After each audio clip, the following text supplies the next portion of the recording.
जगतगुरु श्रील प्रभुपाद की, पतित पावन गौनिताय की, भगवद गीता यथायथ की, स्वामी गौर भक्तवृंद की, गौर। हरे कृष्ण। আমরা ভগবদ গীতার মঙ্গলাচরণ পাঠ করব। ওম অজ্ঞানতিমিরন্ধস্য জ্ঞানাঞ্জন শলাকয়া চক্ষুরুন্মিলিतं येन তস্मै শ্রী গুরবে নমঃ। নমো বিষ্ণুপাদায় কৃষ্ণপৃষ্ঠায় ভূতলে श्रीमते भक्ति वेदांत स्वामी नीति नामिनी।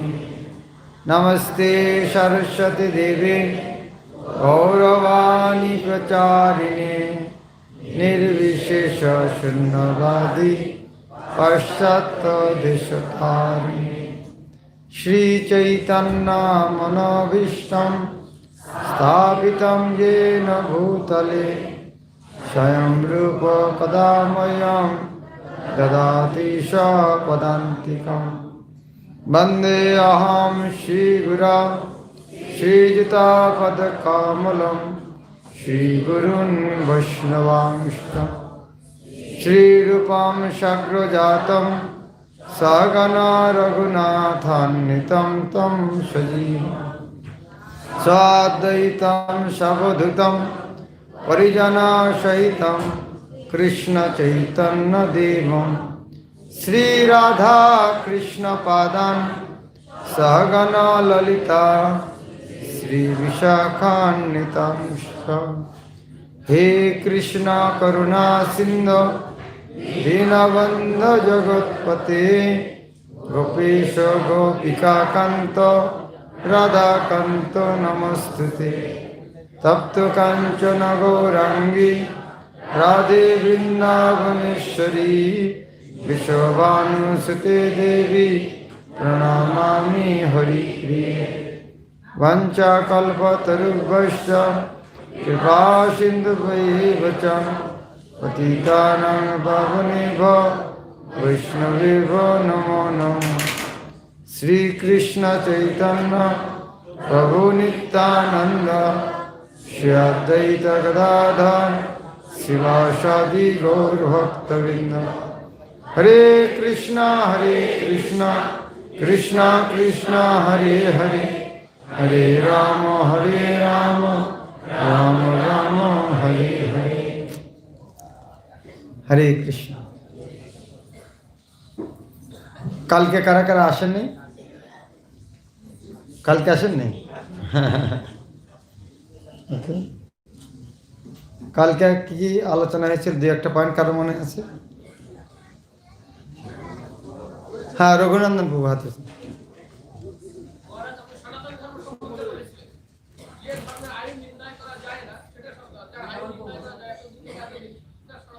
সেটা সনাতন হতে পারে না। তো আমার ছোটবেলায় একটা দুঃখ হতো, আমাদের ধর্মের ইতিহাস নাই। ছোট আমার একটা দুঃখ হতো, আমার ধর্মের ইতিহাস, অন্যান্য ধর্মের ইতিহাস আছে, নিজকে ছোট লাগতো। আর প্রভুপাদ এখানে ভগবদ্গীতার মুখমন্ত্রী কি বলেছেন? প্রভুপাদ বলছেন যে ধর্মের ইতিহাস আছে সেটা সনাতন ধর্ম নয়। সনাতন ধর্মের ইতিহাস থাকতে পারে না। যে ধর্মগুলির ইতিহাস আছে, কবে শুরু হয়েছে, তার অসনাতন ধর্ম। তখন পরে আমার গর্ব হলো, হ্যাঁ তাহলে আমরা ঠিক জায়গায় আছি। আগে প্রভুপাদের গীতা যখন পড়িনি তখন দুঃখ হতো, আমাদের ধর্মের ইতিহাস নেই, কবে সৃষ্টি হয়েছে। প্রভুপাদের বই পড়ে গর্বে বুকটা ফুলে উঠলো, হ্যাঁ যেহেতু ইতিহাস নাই সেই জন্যই সনাতন ধর্ম। Very good, thank you Raghunandan. আর হ্যাঁ, বন্দন মন্ডল।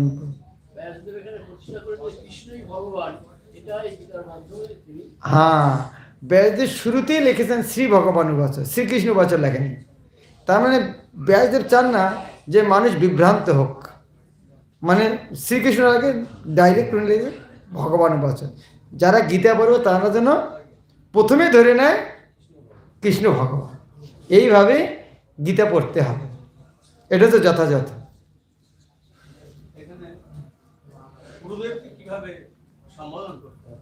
হ্যাঁ, গুরুদেবকে কীভাবে সম্বোধন, প্রভুপাদ তার গুরুদেবকে কীভাবে সম্বোধন করেছেন? জয় ওম বিষ্ণুপাদ পরমহংস পরিব্রাজক আচার্য অষ্টোত্তর শত শ্রী শ্রীমৎ ভক্তি সিদ্ধান্ত সরস্বতী ঠাকুর গোস্বামী প্রভুপাদ। কেউ কেউ এটা লাগাতে পারে নিত্যলীলা প্রবিষ্ট, এটা লাগানো যেত, যিনি তার নিত্যলীলা প্রবেশ করেছেন।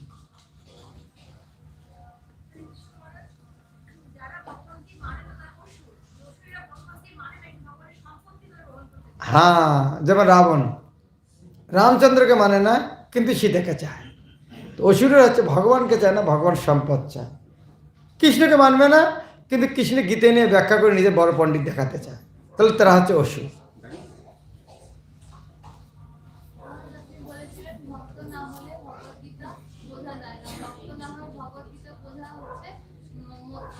হ্যাঁ, ভক্ত না হয় যদি গীতা পাঠ করতে চায়, তার অবস্থাটা হবে মৌমাছি মধুর বোতল চাটার মতো। মধু খেতে চাইলে মৌমাছিকে কী করতে হবে? ও নিজে তো খুলতে পারবে না, কাউকে বলে দেবে খোলো মুখটা, আমি খাবো একটু মধু। ওকে,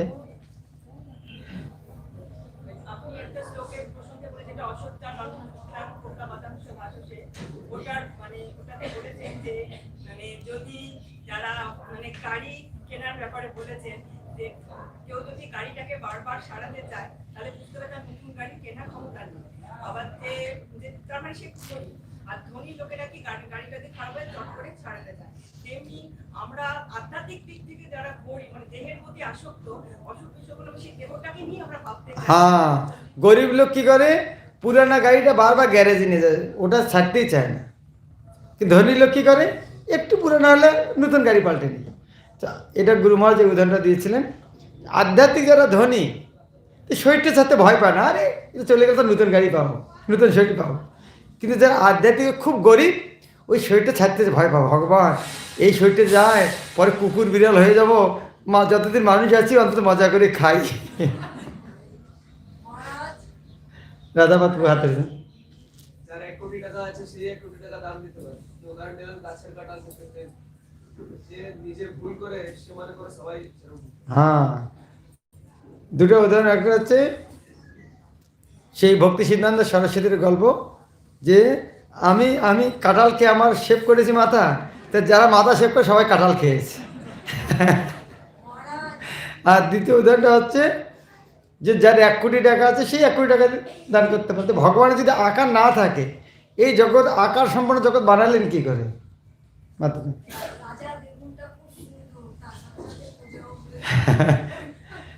হ্যাঁ, বেগুন ভালো না খারাপ?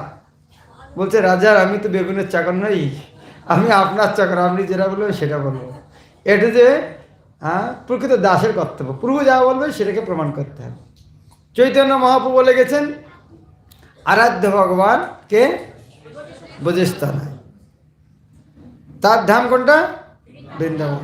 কীভাবে তার ভক্তি করতে হবে? রম্মা কাচিত উপাসনা বোধ বর্গনা, বৃন্দাবন গোপীরা যে করছেন। আর রূপ সনাতনাদি গোস্বামীরা কী করলেন? সারা শাস্ত্র খালি ওই গ্রন্থগুলোই লিখলেন, কীভাবে রাধারানী শ্রেষ্ঠ, বৃন্দাবন কী করে শ্রেষ্ঠ, সমস্ত গ্রন্থগুলোতে শুধু সেটাই প্রমাণ করার চেষ্টা করলেন। সেটি হচ্ছে আদর্শ শিষ্যের কাজ।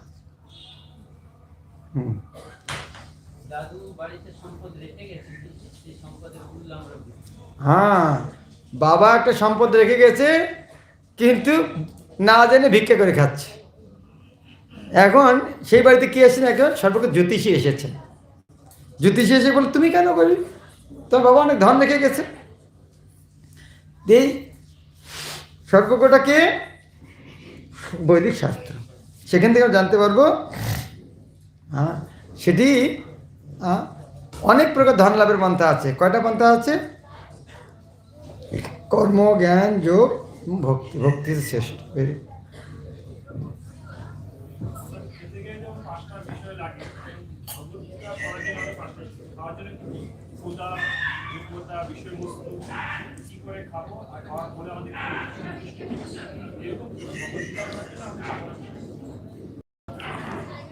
শুধু ভগবদ্গীতা নয়, যে কোনো, হ্যাঁ এটা তো ভগবত অবশ্যই, যে কোনো জায়গায় সফলতার সঙ্গে যদি এই পন্থাগুলি গ্রহণ করলে ভালো।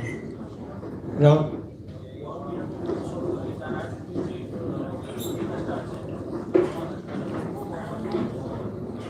ব্রহ্ম পরমাত্মা ভগবান কি করে বোঝা যায়, এটা বোঝার জন্য ব্রহ্ম পরমাত্মা ভগবান বোঝানো কটা উদাহরণ দেওয়া হয়েছিল? সিংহের উদাহরণ, হ্যাঁ, সূর্যের সঙ্গে উদাহরণ একটা, পাহাড় দেখা, আর একটা উদাহরণ দেয়নি, ট্রেনটা কালকে দেয়নি উদাহরণ, ইচ্ছা করে দেয়নি, দেখি কার কার মনে আছে। ওকে, চারটে উদাহরণ। ওকে, হ্যাঁ হ্যাঁ, সোনার খনি বাঁধতে। ওকে,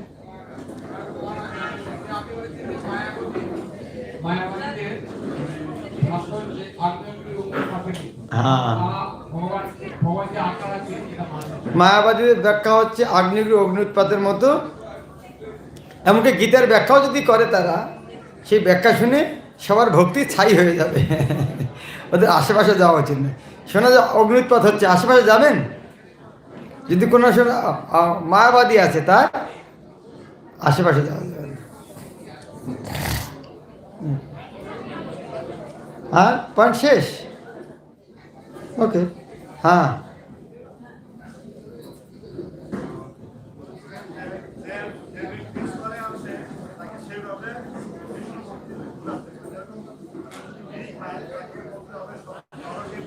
হ্যাঁ, যে যে ওকে বুঝতে পারে তাকে সেই সেই উদাহরণ দিয়ে বুঝালে ভালো। যে বিড়ি খাওয়ার প্রতি আসক্ত, ওকে কি বলতে হবে? এইরকম যদি করিস তো নরকে যাবি, ওখানে বিড়ি পাবি না।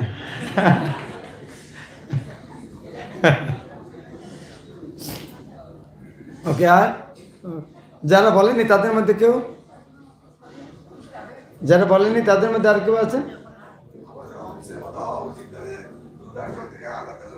Very good. যেমন হাঁস দুধ আর জল আলাদা করতে পারে, সেই রকম শুদ্ধ ভক্ত রয়েছেন পরমহংস। এই ভৌতিক জগতের থেকেও তারা চিন্ময় জগৎ কি, ভগবানের ভক্তি কী করে করা যায়, ভগবান কী করে জানা যায় সেটা জানেন এবং অন্যকে শিক্ষা দেন। সেই জন্য শুদ্ধ বৈষ্ণব রয়েছেন পরমহংস।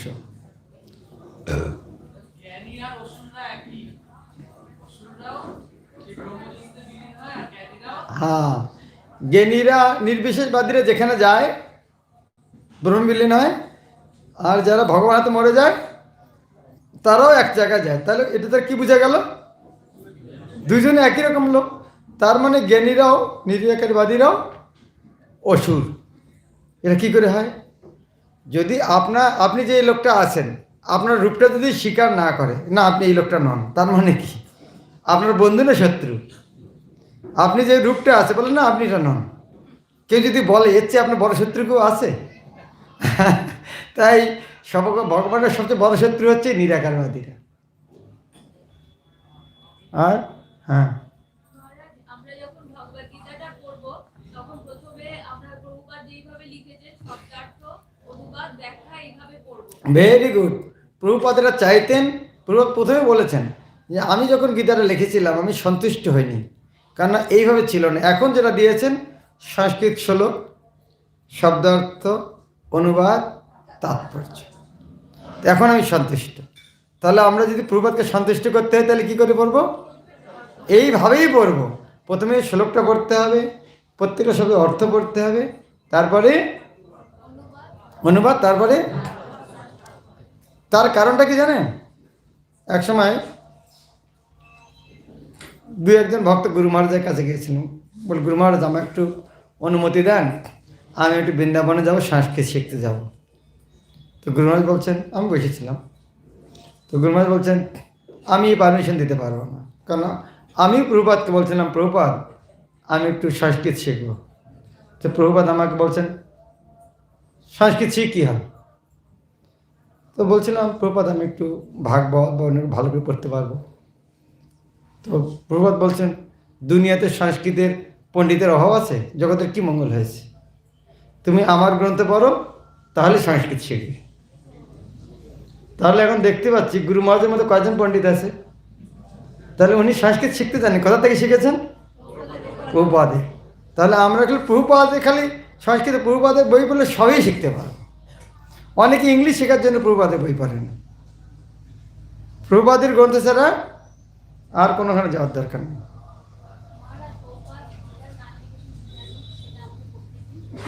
হ্যাঁ, প্রভুপাদ গীতার গান লিখেছেন, আমাদের কি করা উচিত? লাস্ট লাইনটা দেখাও তো, যে কোনো অধ্যায়ের লাস্ট লাইন দুটা গীতার গানের। ওকে, লাস্ট হাত উঠেছে এখানে, কোনটা একটা, কার একজন হাত উঠেছে? হ্যাঁ,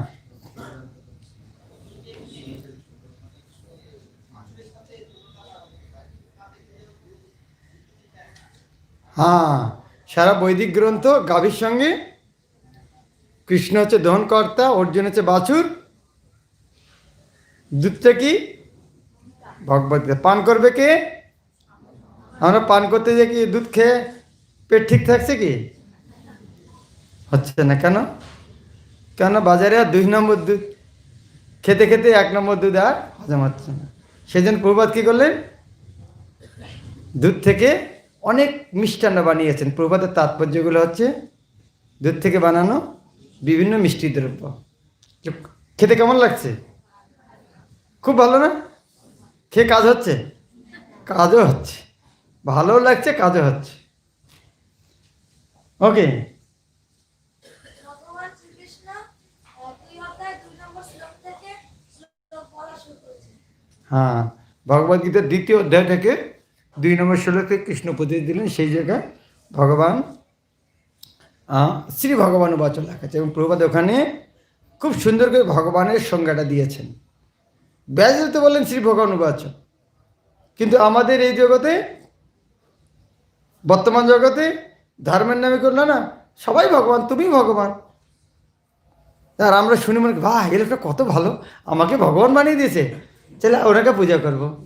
চোরে চোরে মাস্তাতে ভাই, কেউ যদি আমাকে বলে, কোনো ধর্মগুরু বলছে, আরে তুমি ভগবান, এ কত সুন্দর লোক, আমাকে ভগবান বানিয়ে দিয়েছে, ওর লেকচারে শুনতে হয়। তো প্রভুপাদ বলছেন, এই জগতে 2 প্রকার লোক দ্বারা ভর্তি, ধোকা খাওয়া, ধোকাবাজ। ধোকাবাজকে কেন পাঠিয়ে দেয় ভগবান? অনেকে ধোকা খেতে চায়, বাজার ধোকা বিক্রি করে কেন? ধোকা খায় মানুষের, দাদা বিক্রি করে।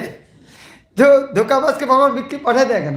অনেক ধোকা খেতে চায়, সেই জন্য আমরা কি ধোকা খেতে চাই, আমি একদিন ভগবান হব, সেই জন্য কাউকে পাঠিয়ে দেয়, না না তুমিও ভগবান। বহুর পরিশ্রমে কত ভগবান খুঁজে বেড়াচ্ছে, তুমিও তার মধ্যে একটা গাধা। তো ভগবান সংজ্ঞাটা এখানে কি সুন্দর করে প্রপাত দিয়েছেন। কি কি 3টা শ্লোক দিয়েছেন, কার মনে আছে? ভগবানকে বোঝানোর জন্য কোন 3টা শ্লোক মনে? কি 3টা শ্লোক? প্রথমটা কোনটা? হ্যাঁ, ঈশ্বর পরম। ঈশ্বর পরম মানে কি? ঈশ্বর পরম মানে পরমেশ্বর, এরকম করে বলেছেন। ঈশ্বর পরম, পরমেশ্বর, তার মানে পরমেশ্বর হচ্ছে ঈশ্বর, পরম কৃষ্ণ, কৃষ্ণ হচ্ছে পরমেশ্বর। তারপরে শ্লোকটা কোনটা? এতে চাংশ কলাপংশ। তারপরটা কোনটা? না, একটু উল্টা পাল্টা হয়ে গেলে মনে হচ্ছে। কোনটা প্রথমে আছে? হ্যাঁ, প্রথমটা আছে বদন্তি তত্ত্ব, প্রথমে এটাই আছে। কেন? ব্রহ্ম বর্মদ ভগবান কি, এটা কোথাকার শ্লোক? ভাগবতের শ্লোক। তারপরে কোনটা আছে? ঈশ্বরে পরম কৃষ্ণ, এটা কোথাকার শ্লোক? তারপরটা কোনটা? এতে চাই সকাল, এটা ভাগবত। সবাই পণ্ডিত, হ্যাঁ, ভেরি গুড। ওকে, এখানে স্ক্রিন দেখাচ্ছে শেষ শ্লোকটা।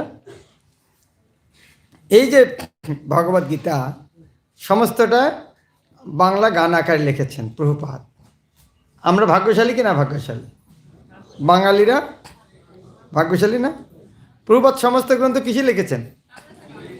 কি ভাষায় লিখেছেন? হ্যাঁ, ইংরেজি ভাষাতে লিখেছেন। কেন লিখেছেন? হ্যাঁ, কেন লিখেছেন? উনি বাংলা ভাষায় লিখতে পারতেন না? উনি সমস্ত গ্রন্থ ইংরেজিতে লিখলেন কেন? হ্যাঁ, যেহেতু তার গুরুদেবের আদেশ, তার জন্য খুব সহজটা কঠিন কাজ ছিল। অন্য একটা ভাষায় লেখা এক প্রকার কঠিন, ভগবান ভক্ত সহজ, কিন্তু আমাদের ক্ষেত্রে যদি বিচার করি, অন্য ভাষায় লেখা তো কঠিন। এখন প্রভুপাদ যখন আমেরিকায় গিয়ে যাচ্ছিলেন, জাহাজে 2টি গান লিখেছিলেন। কোন ভাষায় লিখেছিলেন? হ্যাঁ, কি কি গান দুটা? প্রথমটা হচ্ছে শ্রীকৃষ্ণ চরণে বিজ্ঞপ্তি, কৃষ্ণ তব পূর্ণ হবে ভাই। পরেরটা মার্কিন ভাগবত ধর্ম, বড় কৃপা করলে। এটা কোন ভাষায় লিখেছেন? এটা বাংলা ভাষায় লিখলেন, আবার সমস্ত বই ইংরেজি ভাষায় লিখলেন কেন?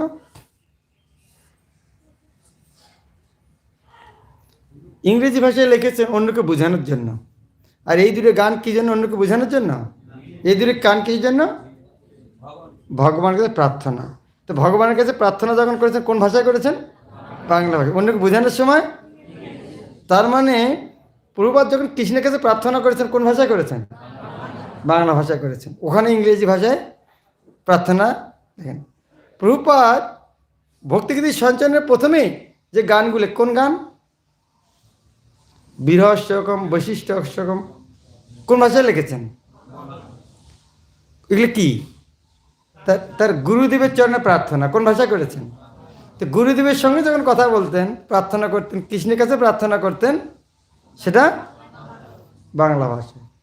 তার মানে গীতার গানটাও বাংলা ভাষায় লিখেছেন। তার মানে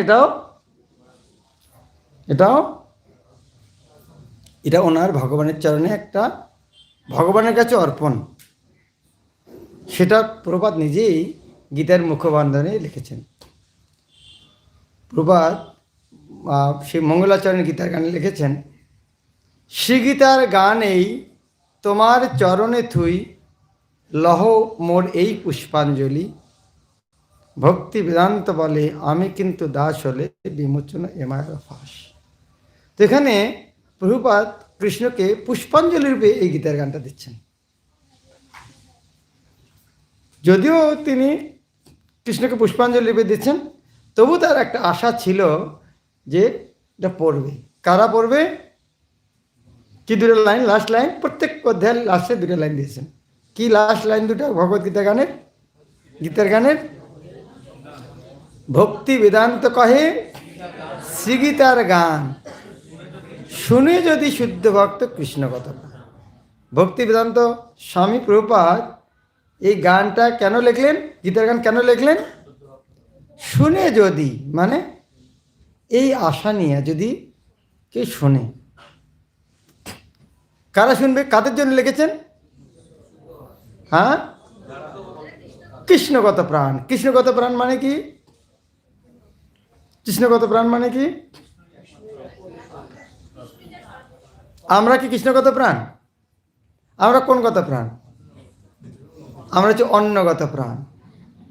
কেন অন্নগত প্রাণ মানে কি? ধরুন আপনি 5 দিন খাননি, আপনার শরীর ওজন কি হবে? কমবে না বাড়বে? 15-20 দিন খেলেন না, কি হবে? শরীরটা কমবে কি? যদি শরীরটার আত্মাটা শরীরের মধ্যে থাকবে? 15-20 দিন খান নাই, তো আত্মাটা শরীরের মধ্যে থাকবে? কোথাও বেরিয়ে যাবে না? থাকতো কখন? যদি অন্ন খেতাম, তো অন্ন খেলে আত্মাটা থাকতো, অন্ন না খেলে আত্মাটা থাকছে না। তাহলে আমাদের অন্নটা কার মধ্যে থাকে? আত্মাটা কার মধ্যে থাকে? অন্নের মধ্যে। তার মানে আমাদের অন্নটা, আত্মাটা কার মধ্যে চলে গেছে? অন্নের মধ্যে। সেই জন্য যারা অন্ন ছাড়া বাঁচতে পারবে না তাদের নাম অন্নগত প্রাণ। তো যারা কৃষ্ণ ছাড়া বাঁচতে পারবে না, বুঝা গেল? কৃষ্ণগত প্রাণ মানে কি? যাদের প্রাণটা কৃষ্ণ ছাড়া বাঁচছে, কৃষ্ণগত প্রাণ, তার মানে শুদ্ধ ভক্ত। এখন প্রভুপাদ লিখেছেন এই গানগুলো কার জন্য? যদি শুদ্ধ ভক্ত কৃষ্ণগত প্রাণ যদি শোনে, তাহলে আমাদের জন্য তো লেখেনি, বাস বেঁচে গেলাম। আমাদের জন্য তো না, ওটা শুদ্ধ ভক্তের জন্য। কিন্তু এটা যদি আমরা ঘুরে দেখি, এটা শুদ্ধ কৃষ্ণগতের জন্য, তার মানে এটি কি? কেউ যদি এই গানটা পড়ে সে শুদ্ধ ভক্ত হবে। এটা কি বুঝতে অসুবিধা হচ্ছে কি কথাটা? যদি শুদ্ধ ভক্ত, শুদ্ধ ভক্তের ভাষা এইরকমের হয়, প্রভুপাদ বলবেন না আমার এই গীতার গানটা পড়লে তোমার শুদ্ধ ভক্ত হয়ে যাবে। উনি বিনম্রতার সাথে কি বলছেন? আমি এই আশাতে লিখছি। কালকে আমরা কি পড়েছিলাম? ভূমিকার প্রথমে শেষ একটা লাইন কি দেখছিলাম? প্রভুপাদ কত বিনম্র, দেখুন কি লিখছেন, মনে আছে? হ্যাঁ, সবাই পণ্ডিত দেখছি, একবার শুনে সব মনে আছে। কোথায় গেল এটা?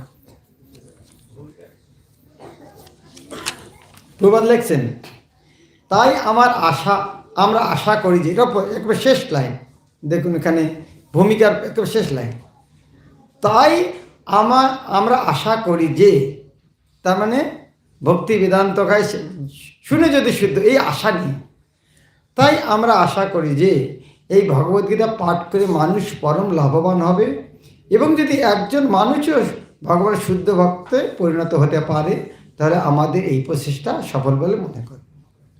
তার মানে এটা বোঝা যাচ্ছে প্রভুপাদের এগুলো লেখার উদ্দেশ্যটা কি? সবাইকে শুদ্ধ ভক্ত বানানো। তাই শুনে যদি শুদ্ধ ভক্ত কৃষ্ণগত প্রাণ, উনি একটু মিষ্টি ভাষায় বলছেন, আমি এই আশা নিয়ে লিখছি শুদ্ধ কৃষ্ণগত প্রাণ ভক্তরা এটা শুনবে।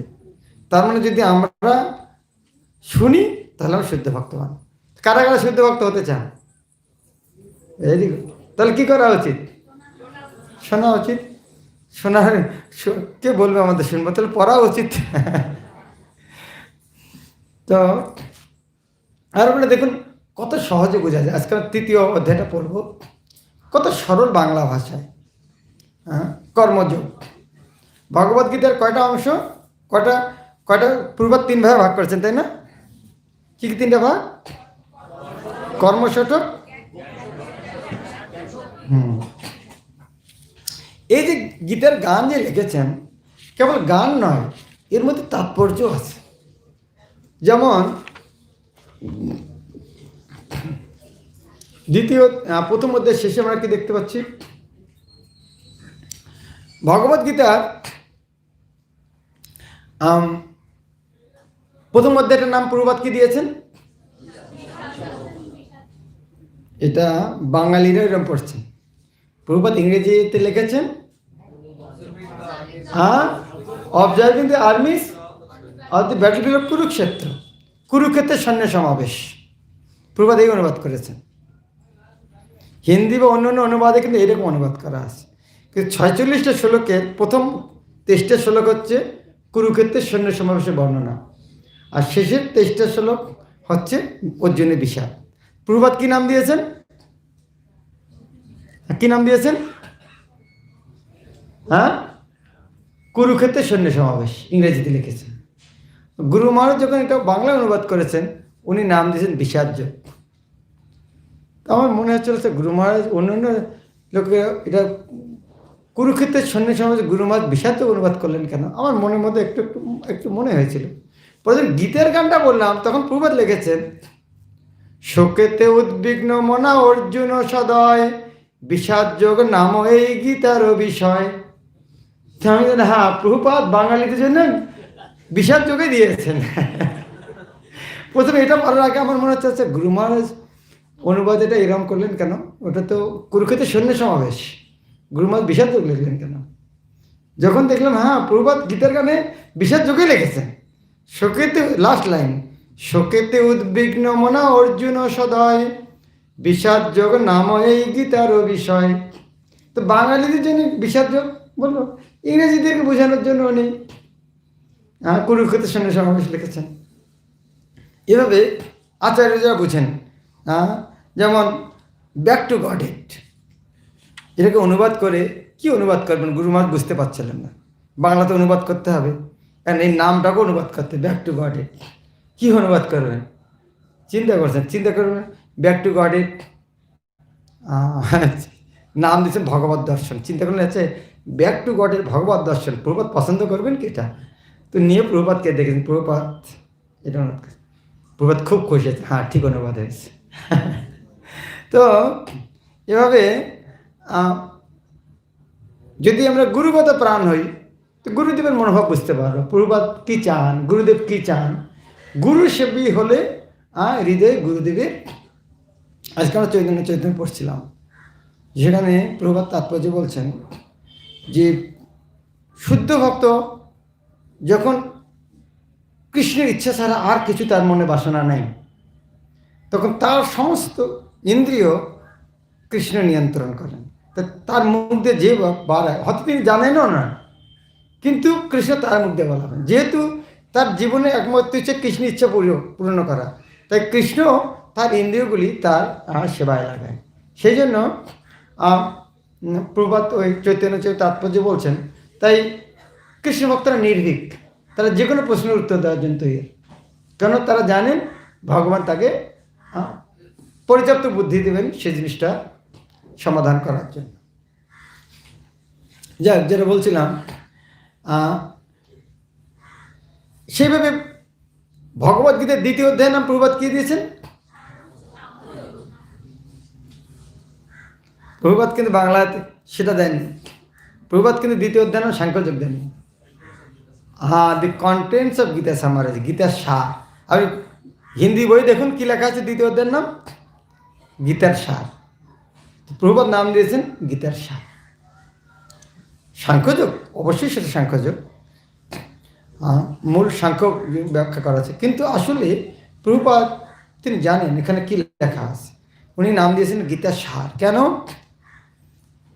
এটা আমরা দেখতে পাচ্ছি 18 অধ্যায়ের মধ্যে প্রথম অধ্যায়টা কি?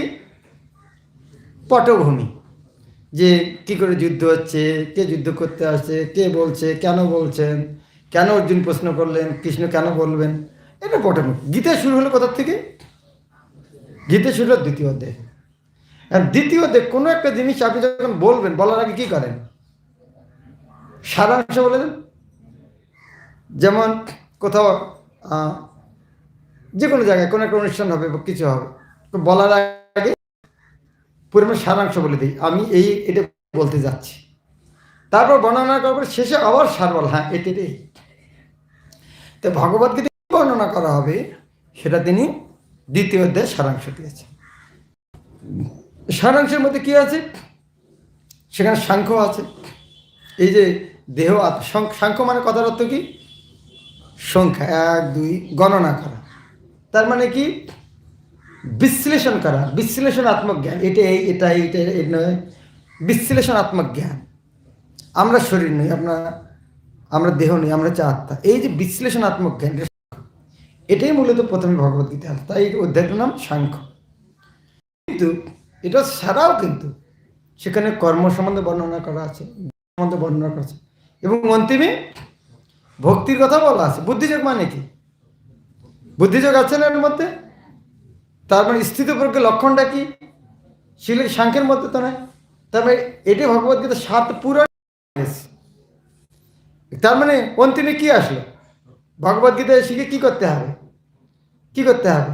কর্ম করতে হবে, জ্ঞান করতে হবে, ভক্তি করতে হবে। হ্যাঁ, 7টা বলেছে কৃষ্ণ। বলতে যাচ্ছেন আমি কিন্তু ভগবদ্গীতা এই উপদেশ দিতে চাচ্ছি, কর্ম, জ্ঞান, যোগ, ভক্তি। এখন এটার পরে শোনার পরে কি হয়? যদি ভক্তি সর্বশ্রেষ্ঠ, তো যুদ্ধ করবো কেন? মনে হতে পারে কি না হবে? সেই প্রশ্ন থেকে দ্বিতীয় অধ্যায় শুরু হয়েছে। তা আমরা ওখান থেকে পাঠ করবো। অর্জুন জিজ্ঞাসা করছেন, আজকে সংস্কৃত শ্লোক পড়বো না, বাংলা কবিতা আকার বই। অর্জুন কহিলেন, বাংলা কথা কত সহজ। গীতা পড়তে মানুষ যে এই কর্মযোগকে কি উল্টাভাবে ব্যাখ্যা। গীতা পড়ে দেখো কর্ম করতে বলছে, তোমার মালা নিয়ে ঘুরছে শুধু। গীতা কর্ম করতে বলেছে। মালা জপ করাটা কর্ম নয়, ওটা তো কর্ম। এখন এই যে কর্মযোগ করতে বলে, কর্ম কি? যে কর্মের মাধ্যমে কৃষ্ণের সঙ্গে হওয়া যায়। যোগ কর্মসে কৌশল। কৌশল মানে কি? টেকনিক। কি টেকনিক? কোন টেকনিকে কাজ করতে হবে? এখানে অর্জুন জিজ্ঞাসা করছেন, যদি বুদ্ধিযোগ শ্রেষ্ঠ ওহে জনার্দন, ঘোর যুদ্ধে নিয়োজিত করো কি কারণ? বুদ্ধিযোগ মানে কি? যে বুদ্ধির দ্বারা কৃষ্ণের সঙ্গে যুক্ত হতে হবে। তাহলে সেটা কি হলো? সেটা কি হলো? ভক্তিযোগ। তার মধ্যে যদি ভক্তিযোগে যদি শ্রেষ্ঠ হয়, তাহলে ঘোর যুদ্ধ করতে আমাকে কেন বলছো? দ্ব্যর্থক কথায় বুদ্ধি মোহিত যে হয়, নিশ্চিত যা হয় কহ শ্রেয় উপজয়। দ্ব্যর্থক দ্বি অর্থক। একটা কথার যে দুটো অর্থ থাকে সেটার নাম হচ্ছে দ্ব্যর্থক কথা। তো অর্জুন ঠিক বুঝতে পারছে না। কৃষ্ণ তুমি তো উপদেশ দিলে, একবার বলছে যুদ্ধ কর, একবার ভক্তি করো। তো 2 প্রকার কথা বললেন কি না বললেন? তো অর্জুন এটা অর্থ বলছে, মনে হচ্ছে দুটো অর্থ। কিন্তু অর্জুনের প্রশ্ন হচ্ছে দ্ব্যর্থক কথা, দ্বি অর্থক কথা। একবার বলছে যুদ্ধ করো, একবার বলছে ভক্তি করো। তো এরকম করে আমার বুদ্ধিকে মোহিত করছো কেন? এখন কৃষ্ণ কি বলবেন? যদি বলতো আমাকে দুই প্রকার কথা বলে মোহিত করছো কেন, কৃষ্ণ কি উত্তর দিচ্ছেন? কথা দুটা কিন্তু অর্থ এক। সেটা কি? দ্বিবিধ লোকের নিষ্ঠা বলেছি তোমারে, সাংখ্য আর জ্ঞান যোগ যোগ্য অধিকারে। বিহিত কর্মের নিষ্ঠা না করি আরম্ভ, নিষ্কর্ম জ্ঞান চর্চা হয় এক দম্ভ। নিষ্কর্ম জ্ঞান যে চর্চা হয় এক দম্ভ। বিহিত কর্মের ত্যাগে চিত্তশুদ্ধি নয়, কেবল সন্ন্যাসে কার্য সিদ্ধি নাহি হয়। বিহিত কর্মের নিষ্ঠা মানে, হ্যাঁ, বিহিত কর্ম তো বুঝি প্রেসক্রাইব ডিউটি, যার জন্য যেটা বরাদ্দ করা আছে। হ্যাঁ, সুইপারের জন্য রাস্তা ছাড়িত, যার যেটা বলা আছে। বিহিত কর্মের ত্যাগ নিষ্ঠা না করি আরম্ভ, যার যেটা করতে বলা হচ্ছে সেটা না করে যদি নিষ্কর্ম করতে চায় সেটা দম্ভ হবে। সে বিষয়ে প্রভুপাদ কি বলছেন তাৎপর্যে? যে ওই রকম ব্যক্তির চেয়ে কর্তব্যনিষ্ঠ ম্যাথরও ভালো বলেছেন না প্রভুপাদ, তাৎপর্য বলেছেন গীতাতে। তো বিহিত কর্মের নিষ্ঠা না করি আরম্ভ, নৈষ্কর্ম জ্ঞান যে চর্চা, এইভাবে নৈষ্কর্ম কাজ করবো না, জ্ঞানের চর্চা করবো, ওটা অহংকার। এইরকম বিহিত কর্মের থেকে চিত্তশুদ্ধি নয়, যেটা আমাদের কাজ করতে বলা আছে সেটা না করে যদি আমরা শুধু নিষ্কাম করি, নিষ্কর্ম বসে থাকি, তাদের চিত্তশুদ্ধি হবে না। চিত্তশুদ্ধি করতে হলে আমাদের কর্ম করতে হবে। কেন? কেন? ভাগবত সুন্দর উদাহরণ দিয়েছে। দুধ খেলে যদি ডায়রিয়া হয়, তার সারানোর ওষুধটা কি? দুধের তৈরি বানানো দই। সেরকম এই জগৎটায় বন্ধনের কারণ কি? এই দেহ দিয়ে আমরা ভোগ করতে চাই। মুক্তি হবে কোন দিক দিয়ে? এই দেহটা যে ভগবানের সেবা লাগানো যায়। আপনি 1 কোটি টাকা দিয়ে ব্যাংক থেকে লোন নিয়ে একটা বাড়ি বানিয়েছেন, মুক্তি হওয়া যাবে কী করে? ওই বাড়িটা ব্যাংকে দিয়ে দেন, ঝামেলা মেটে গেল। এখন এই দেহটা দিয়ে আমরা যত ভোগ করতে যাচ্ছি সেটা বন্ধনের কারণ। ওই দেহটা দিয়ে যদি ভগবানের সেবা করি সেটা মুক্তির কারণ। এখন সেই কর্ম না করে যদি নিষ্কর্ম হয়ে থাকে তাহলে তো বন্ধন তো হবে। এখন তারপর কৃষ্ণ বলছেন বাস্তবে কর্ম না করে থাকতেই পারবে না। ক্ষণেক সময় মাত্র না করিয়া কর্ম, থাকিতে পারে না কেউ স্বাভাবিক ধর্ম। কাজ না করে থাকতে পারবে কেউ? নিঃশ্বাস নেওয়াটা কাজ, তাহলে নিঃশ্বাস না নিয়ে থাকা যাবে? তাহলে এক মুহূর্ত কাজ না করে থাকা যাবে না। ক্ষণিক সময় মাত্র না, এক মুহূর্ত থাকা যাবে না কাজ না করে। প্রকৃতির গুণ যথা সবার নির্বন্ধ, সেই কার্য করে যাতে কর্মের বন্ধ। প্রকৃতির গুণ যথা সবার নির্বন্ধ, আমরা যে কর্মগুলি করছি প্রকৃতির বশে। যেমন সন্ধ্যা হলে কী হয়, রাত হলে কী হয়? ঘুম পায়। তাহলে আমরা কিন্তু চেষ্টা করলে ক্ষুধা লাগলে কী হয়? খেতে হয়। আমরা এই প্রকৃতির বিরোধিতা করতে পারবো না। তাই এই যে গঙ্গা নদী যদি ওপারে পার হতে চান, কী করে পার হওয়া যাবে? তাড়াতাড়ি সাঁতার কেটে পার হতে চান, কী করে তাড়াতাড়ি পার হতে হবে? স্রোতের সাথে গাটা হেলে দিতে হবে। যেদিকে স্রোত যাচ্ছে ওইদিকে গা ঢেলে ধীরে ধীরে চলে যাবে। ওর বিরোধ করলে হবে না। স্রোত যাচ্ছে ওর সঙ্গে অনুকূলে যেতে হবে। বিরোধ করতে গেলে শরীর শক্তি নষ্ট হবে। তাহলে কি করা উচিত? কর্মেন্দ্রিয় রোধ করি মনেতে স্মরণ, ইহা নাহি চিত্তশুদ্ধি নৈষ্কর্ম কারণ। একটা কথা সুবিধা কথা, কর্মেন্দ্রিয় রোধ করি মনেতে স্মরণ। যদি আমরা কর্মেন্দ্রিয়কে বন্ধ করি আর মনে মনে স্মরণ করছি, কারা করে এরকম? মুনি বাবা। তারা কি করে? কথা বলবে না। কেউ লোকজন আসলে কাগজ কলমে লিখে দেবে, কাজটা কিন্তু করছে কিন্তু মুখ দিয়ে কথা বলছে না। এটা কি জন্য? মানুষকে দেখাচ্ছে আমি কত বড় সাধু, আমি কথা বলি না। কাজের চেয়ে তো বেশি করছে, হাত কলম দিয়ে সবই তো করছে। তাহলে কী লাভ হলো? কর্মেন্দ্রিয় রোধ করি কিন্তু মনে মনে স্মরণ করছে। ইহা নাই চিত্তশুদ্ধি, এ করলে চিত্তশুদ্ধি হবে না। এটার নাম হচ্ছে ডুবে ডুবে জল খাওয়া। হ্যাঁ, আমরা সেটা শুনছিলাম একাদশীর দিন, হ্যাঁ, খাবে না তো স্নান করার সময় জল খেয়েছে, তো ওর মধ্যে ট্যাংনা মাছ ঢুকে গেছে।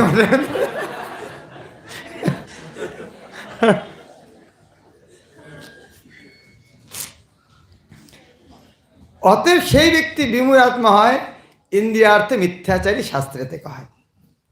তাহলে এই প্রকার ব্যক্তিরা ইন্দ্রিয়ার্থে মিথ্যাচারী, এরা ইন্দ্রিয় ভোগ করছে কিন্তু বাইরের লোককে মিথ্যা দেখাচ্ছে, না আমি বড় সাধু। ওটা না করে কি করা উচিত? কিন্তু যদি নিজেন্দ্রিয় সংযত নিয়মে কর্মের আরম্ভ করে যথাক্রমে, যেটা যেটা করবে সেটা করুক, কিন্তু ইন্দ্রিয়টা নিয়ন্ত্রণ থাকুক। সেটা উদাহরণ এর আগের অধ্যায়ে দিয়েছে। কিসের মতো? হ্যাঁ, কচ্ছপের মতো, হাত পা মুখ সব আছে, যখন দরকার নেই ভিতরে ঢুকে।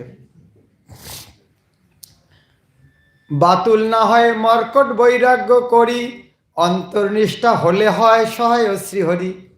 বাতুল পাগল দরকার নাই। হ্যাঁ, মর্কট মানে, মর্কট বৈরাগ্য মানে কি? বান্দরের মতো বৈরাগ্য। বান্দর বাইরের দিক দিয়ে অনেক বড় বৈরাগী, কাপড় পরে না, এক গাছে বেশিক্ষণ থাকে, কোনো আসক্তি নেই, কোনো গাছপালার প্রতি আসক্তি নেই, নিরামিষ খায়। হ্যাঁ, কিন্তু তার অর্থই নেই সে যে বৈরাগী। তার মানে ওই বৈরাগ্যটা কি?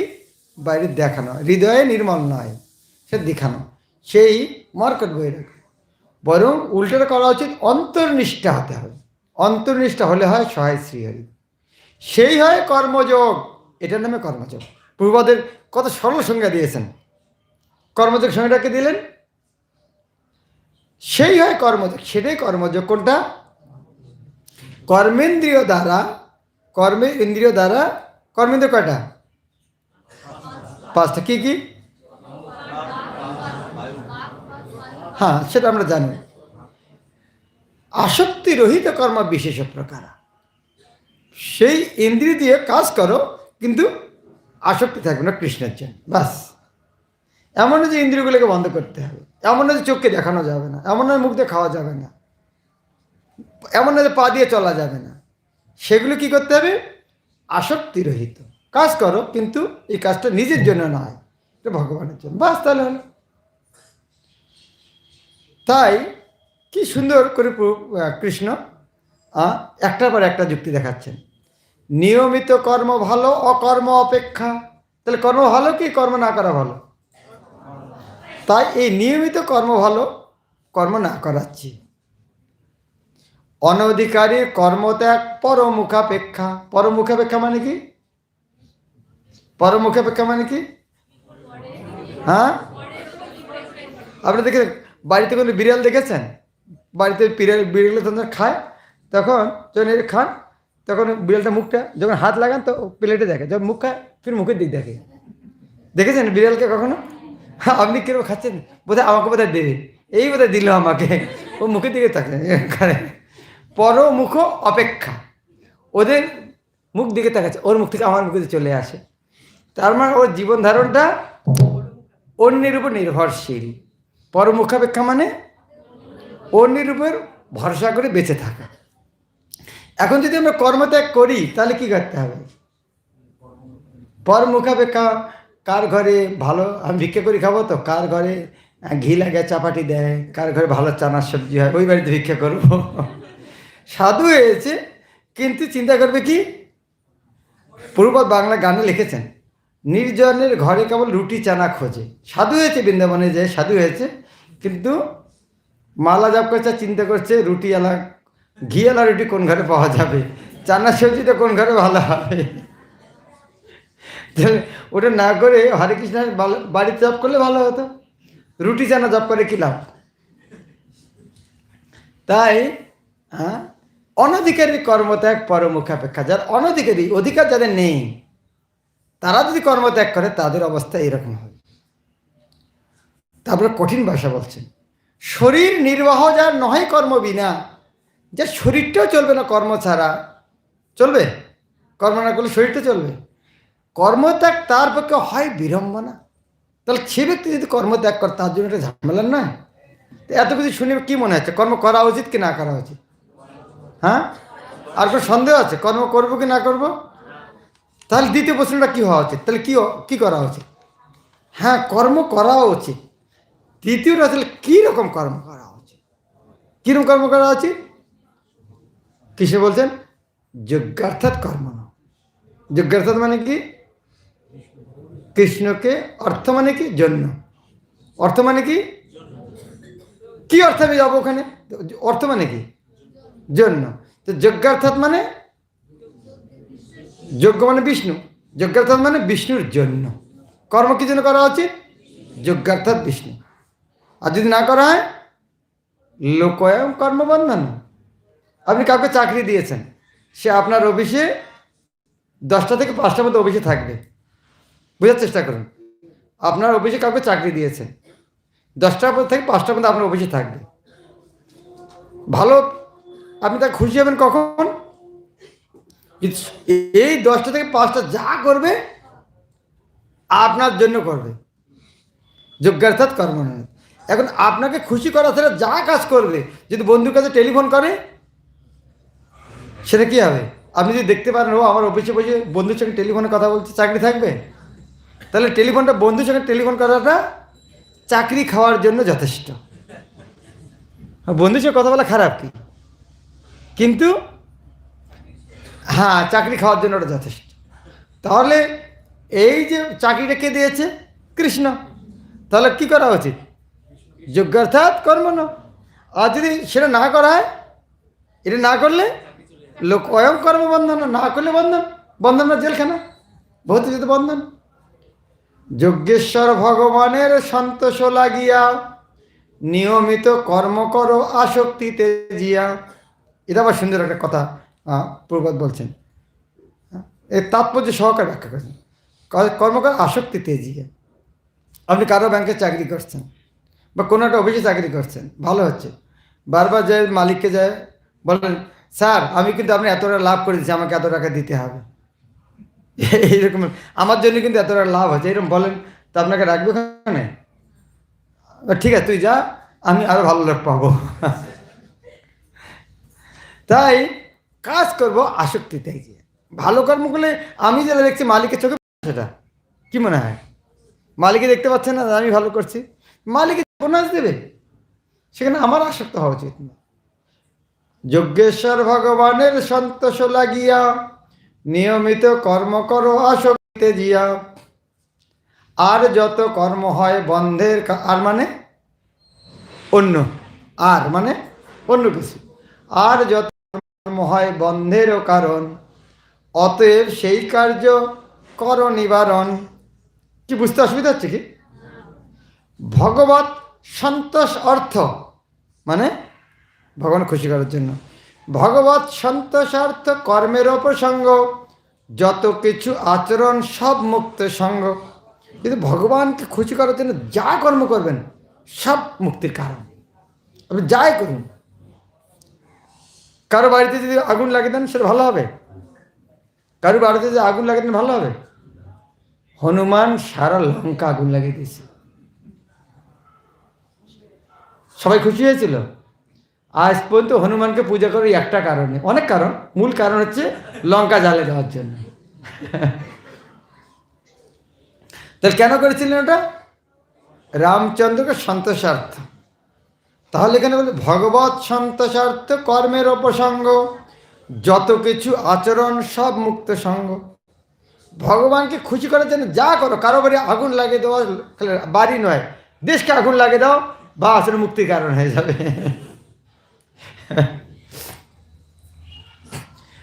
আমি নতুন কথা শোনাচ্ছেন, কৃষ্ণ বলছেন নতুন কথা নয়, এটা পুরানো কথা, আমি অনেক আগেই বলেছি। অর্জুন তুমি নতুন শুনছো, এটা সৃষ্টির প্রথমে আমি এইরকম লেকচার তখন থেকে দিয়ে আসছি। প্রজাপতি সৃষ্টি করে যজ্ঞের সাধন, উপদেশ করেছিল শুনে প্রজাগণ। যজ্ঞের সাধন করি সুখী হও সবে, যজ্ঞ দ্বারা ভোগ পাবে ইন্দ্রিয় বৈভবে।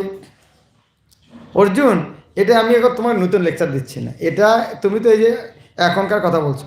যখন আমি প্রথম সৃষ্টি করছি প্রজাপতি ব্রহ্মা, তাকে আমি উপদেশ দিচ্ছি, এবং প্রজাপতি ব্রহ্মা তার উত্তরসূরি থেকে এইভাবে উপদেশ দিয়েছেন, তোমরা সবাই যজ্ঞ করো, আর যজ্ঞের মধ্যে তোমরা পরস্পরে প্রীতি সাধন লাভ হবে।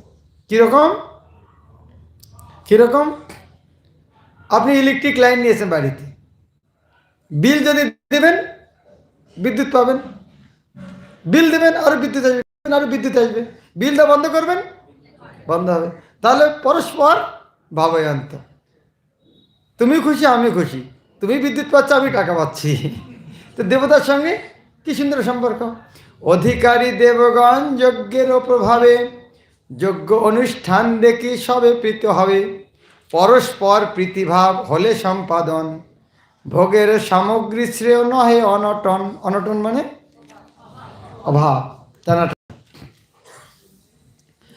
যজ্ঞেতে সন্তুষ্ট হয়ে অভীষ্ট যে ভোগ, দেবতারা দেয় সব প্রচুর প্রয়োগ, সেই দত্ত অন্ন যাহা দেবতারা দেয়, তাহাদের না দিয়া খায় চোর সেই হয়। এখানে তাৎপর্য নিশ্চয় আপনারা পড়েছেন, শিল প্রভুপাদ বলেছেন এই জগৎটা কার? হ্যাঁ, চোরের সংজ্ঞাটা কি? চোরের সংজ্ঞাটা কি? মালিককে না বলে কিছু নেওয়াটার নাম হচ্ছে চোর। এখন এই জগৎটা কার? ভগবানের। এখন ভগবানের কাছ থেকে, ভগবানের দিনই ভগবানকে না বলে নেওয়াটা কী হবে? চুরি করা। এই যে আমরা যে জগতের লোক যে খাওয়া দাওয়া করছে, ভগবানকে দিয়ে খাচ্ছে না দিয়ে খাচ্ছে? তাহলে কি হচ্ছে? কি তো চুরি করা খাবার খেয়ে কীভাবে শান্তি হতে পারে? তো প্রভুপাদের তাৎপর্য লিখেছেন যে চোরের সমাজে শান্তি হবে, আর চুরি করবে আর ওরা মিটিং মিটিং করে বেড়াবে, শান্তি, পিস অ্যান্ড হারমোনি, শান্তির মিটিং করে বেড়াচ্ছে। তোমরা চুরি করবে, চোরের সমাজে কী করে শান্তি হয়? হ্যাঁ, আমি একবার এদিকে বেনাপোল কি এদিকে ট্রেন লাইনটা আছে না বনগা লাইনে, ওখানে কি আগের কয়েকটা স্টেশন থেকে মানুষ ট্রেন থেকে নেমে দৌড়াচ্ছে চুপ। আমি কী রে, এরা কী হচ্ছে? বলে এরা সবাই লবণ চিনি এরকম চুরি করে পালাচ্ছে, কলকাতা থেকে কিনে যাচ্ছে, আর কখন পুলিশ ধরবে শত শত লোক দৌড়াচ্ছে সারা দিনের ভয়ে। কত টাকা ইনকাম করে তার জন্য ওদের মহিলারা এরকম চুরি করছে, ওদের গর্ভে যদি সন্তান থাকে তারাও ওই জিনিস। তো ওই বাচ্চারা কি শান্তি কী হবে? জগতে মঙ্গল কি? ওই পুরো জীবনটা ভয়ের মধ্যে থাকছে, দৌড়াচ্ছে। তাহলে এইভাবে যে চুরি কথা, শান্তিটা কোথায়? চোরের সমাজে শান্তি কোথায়? যজ্ঞের সাধন করি অন্ন যেবা খায়, মুক্তির পথেতে চলে পাপ নাহি হয়। আর এইভাবে যে যজ্ঞের সাধন করে করা হয় তাহলে মুক্তির পথে থাকবে, পাপ হবে না। আর যেবা অন্ন পাক নিজ স্বার্থে করে, পাপের বোঝা ক্রমে বারে দুঃখ ভোগ তরে। আর নিজের জন্য রান্না করলে তাহলে যারা ভগবানের জন্য রান্না করছে না, তারা কার জন্য রান্না? তারা কি রান্না করছে? তারা পাপ রান্না করছে। কেউ তো ভাত রান্না করছে না, কি রান্না করছে? পাপ রান্না করছে। এর এর ভোগ লাগে যে খেতে হবে, এর সুন্দর বৈজ্ঞানিক একটা যুক্তি দিচ্ছেন কৃষ্ণ, খুব সুন্দর। অন্ন খেয়ে জীব বাঁচে, অন্ন যে জীবন, সেই অন্ন উৎপাদনে বৃষ্টি যে কারণ, সেই বৃষ্টি হয় যদি যজ্ঞ কার্যে হয়, সেই যজ্ঞ সাধ্য হয় কর্মেরও কারণ। কি সুন্দর কথা বলছে। কীরকম? আপনার এই যে একটা উদাহরণ দিচ্ছিলাম, আমাদের শরীরটা হয়েছে কি দিয়ে? অন্ন খেয়ে। অন্ন না খেলে বাঁচতাম কি? নির্জল না করলে বোঝা যায়। হ্যাঁ, সেদিন জলও কত স্বাদ লাগে পরের দিন। তাহলে শরীরটা টিকে আছে কি জন্য? তাহলে আমরা বেঁচে আছি কি? আমাদের এই শরীরটা কোথা থেকে হয়েছে? আমরা সবচেয়ে কাকে ভালোবাসি? শরীরটাকে ভালোবাসি। তাই শরীরটাকে আসছে কোথার থেকে? তাহলে অন্নটা থেকে শরীর এসেছে।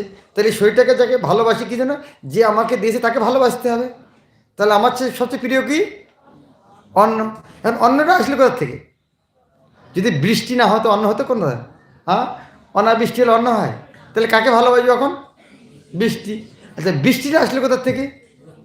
যজ্ঞ হয়েছে। যজ্ঞ না হলে বৃষ্টি হতো না। তাহলে কাকে ভালোবাসবো? যজ্ঞ।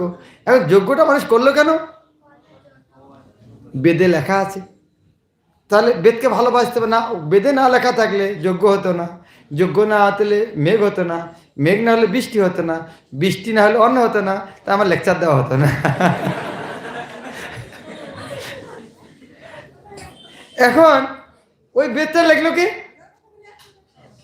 কৃষ্ণ। তাহলে এখন কার কাছে ঋণী আমরা? কৃষ্ণের কাছে। কৃষ্ণ বেদ লিখেছেন, বেদ লিখে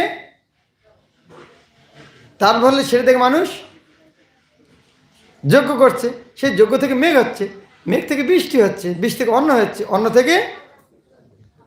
থেকে শরীর হচ্ছে, আমি শক্তি পাচ্ছি, লেকচার দিচ্ছি, আমি পূজা পাচ্ছি মানুষের। তো এটারও কারণ হচ্ছে কৃষ্ণ। তাহলে এই পূজাটা কাকে দেওয়া উচিত? কৃষ্ণ, তুমি এইরকম করেছিলে, এই শক্তি, তাই তোমাকে ধন্যবাদ। এইভাবে যদি কারেন্টটা ঘুরে না যায় সাইকেল, তো এটা তো ভগবানের তরফ থেকে সাইকেলটা চক্রটা এখানে পর্যন্ত এসেছে। এখন এখানে যদি না যায় তাহলে এই চক্রটা চলবে। যেমন বিদ্যুতের বিল যে দিলাম, বিদ্যুৎ বিলে টাকা দেবো, ওরা আবার জেনারেটর হয়েছে চলবে। এখন যদি বিলটা বন্ধ করে তাহলে কী হবে? চক্রটা চলবে না। এখন এই ভগবান থেকে যে চক্রটা এসেছে, এখন চক্রটা তো ভগবান থেকে আমাদের মধ্যে ঠিকমতো চলছে। এখন আমাদের হাতে কোনটা আছে? যেমন ওই দুর্ভাগ্য বল খেলা দেখেছেন না? চেয়ার খেলার মধ্যে ওই বলটা যাকে ফেলে দেবে, এখন যার কাছে আটকে যাবে সে ফেরেছে যাবে, বলটা ঘুরুক, কিন্তু যার কাছে থেমে যাবে সে আটকে গেল। তো এই যে চক্রটা ভালো করে চলছে, কিন্তু এখানে কেউ কোথাও আটকাচ্ছে না। আটকাচ্ছে কে? বদমাশ আমরা ভগবানকে সেবা করছি।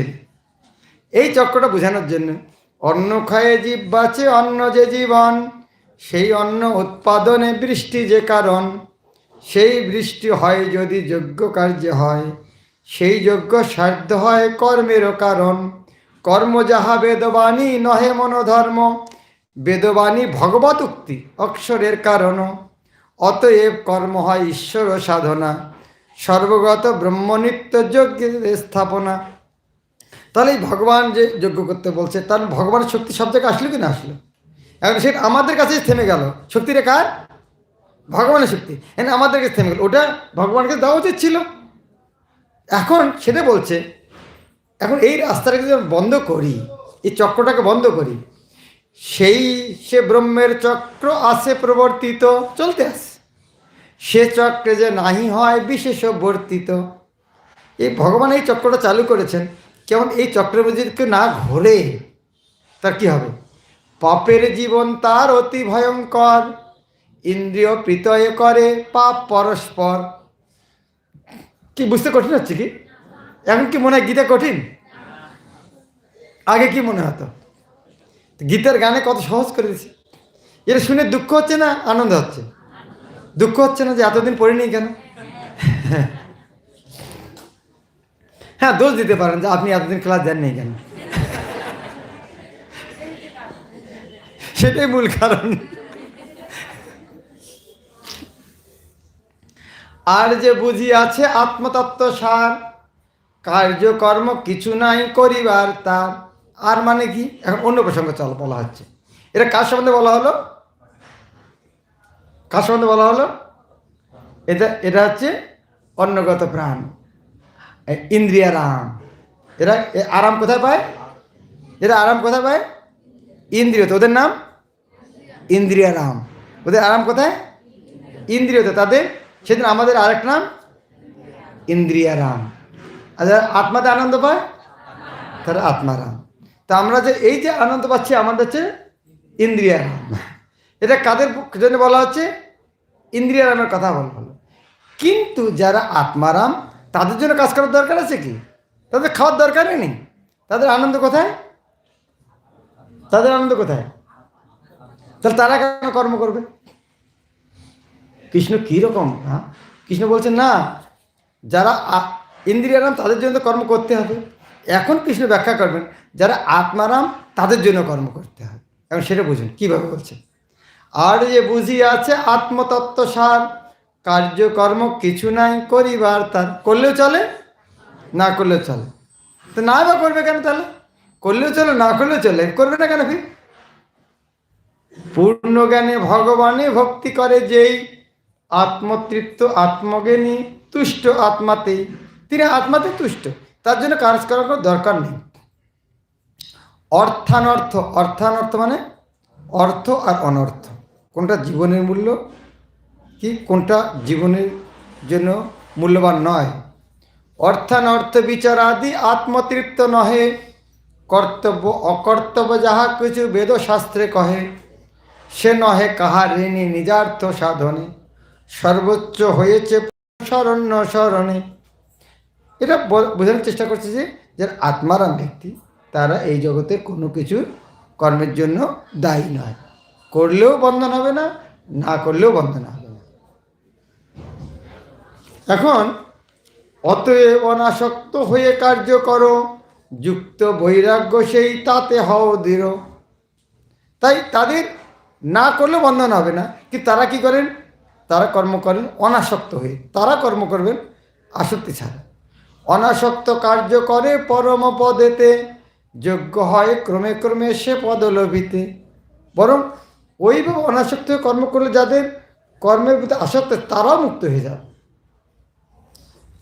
কথাটা একটু কঠিন হচ্ছে না? হ্যাঁ, যখন কোনো কঠিন বিষয় আসে তখন উদাহরণ দিতে হয়। এখন উদাহরণ দিচ্ছেন, আর উদাহরণ দেওয়ার পর যদি বোঝা না যায় তখন কী করা হয়, ব্যক্তিগত অভিজ্ঞতা থেকে বলতে হয়। আপনার লেকচার দেওয়ার সময় করেন না এরকম? প্রথমে যুক্তি দেওয়া হয়, যুক্তিটা বোঝানোর জন্য শাস্ত্রের উদাহরণ দেওয়া হয়। শ্লোকের চেয়ে আরও সহজ হয় কোনো যদি একটা উদাহরণ দেওয়া হয়, তাও যদি না বোঝে ব্যক্তিগত উদাহরণ। কৃষ্ণ সেইভাবে বোঝানোর চেষ্টা করছেন, উদাহরণ দিচ্ছেন যে আত্মারাম ব্যক্তিরাও কি করে কর্ম করেন। জনকাদি মহাজন কর্মসাধ্য করি, সিদ্ধি লাভ করেছিল আপনি আচারী। জনক মহারাজ তারাও, দদশ মহাজন একজন, তিনি কর্ম করেছেন। তুমিও সেরূপ করো লোকশিক্ষা লাগি, লাভ নাই কিছুমাত্র মর্কট বৈরাগী। তুমি সেরকম করো, জনকাদি মহারাজ করেছেন, বরং বান্দরের মতো বৈরাগ্য করে কোনো লাভ নেই। তার প্রমাণ কি, এখানে খুব একটা পাওয়ারফুল শ্লোক দিয়েছে। শ্রেষ্ঠ ব্যক্তি যাহা করে লোকেরও আদর্শ, ইতর জনতা যাহা করে হর্ষ। যারা শ্রেষ্ঠ ব্যক্তি যা করে সাধারণ লোক সেটাই করে।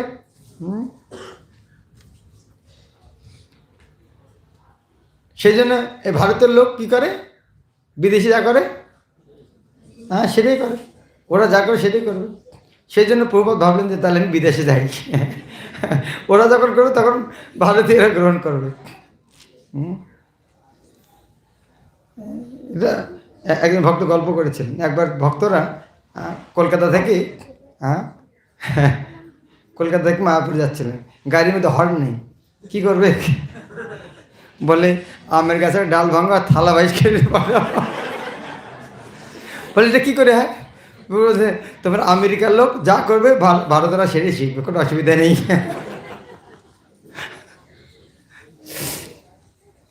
তো শ্রেষ্ঠ ব্যক্তি যাহা করে লোকের আদর্শ, শ্রেষ্ঠ ব্যক্তি যেটা করে সাধারণ লোক সেটা কোনো।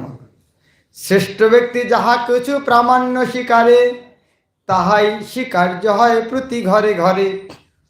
শ্রেষ্ঠ ব্যক্তি যেরকম করবে সবাই সেটা স্বীকার করবে। দেখুন আজকে ইস্কনে ভক্তরা যেভাবে আচরণ করছে, কীরকম মনে হয় আপনাদের? ভক্তদেরকে আচরণ দেখে কী মনে হয় আমি এরকম আচরণ করব? বাইরের লোক কী মনে করে আমরা ইস্কনের ভক্তদের মতো আচরণ করব? সবাই শিখলো কার কাছে? প্রভুপাদের কাছে।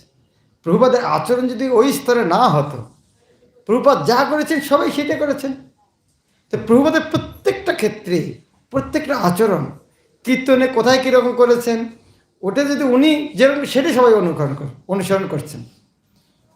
এখন ওনার জিনিসের মধ্যে যদি একটা জায়গায় ভুল থাকতো তাহলে সারা জগৎ কী হতো, সেটা অনুসরণ করতো। কিন্তু আমার আশ্চর্যের বিষয়, প্রভুপাদের আচরণের মধ্যে কোথাও কোনো ত্রুটি নেই। প্রভুপাদ জানতেন কোথায় কী করতে হয়, কতটুকু এদের জন্য দিতে হবে, কতটুকু না দিতে হবে। দেখ সামনে একটা উদাহরণ দিই, যেমন অর্ঘের জল, আরতির পর জল ছিটে দেয়, ওটা আমাদের মাথায় নিলে ভালো না? যদি মুখের মধ্যে একটু পড়ে সেটা আরও খারাপ না, আর ভালো? যদি এটা হা করেন তাহলে আরও ভালো। প্রভুপাদ যদি ওইরকম করতেন তাহলে অবস্থাটা কী হতো? একবার চিন্তা করে দেখুন, যে জল ছিটে দিচ্ছে, যদি জল ছিটে দেওয়ার সময় যদি এরকম প্রয়োগ করতেন, তাহলে আমরা কি করতাম? আজকে সারা দুনিয়া কি করতাম? জল ছিটে দেওয়ার সবাই হা করতো।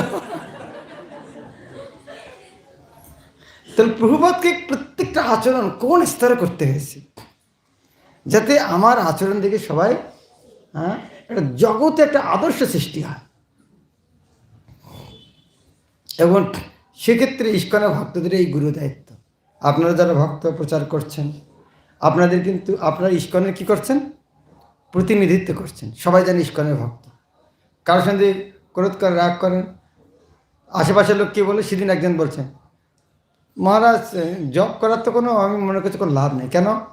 অমুক ভক্ত তো এতদিন থাকে করছে, তো ক্রোধে কমলো না, তো মালার কি শক্তি আছে?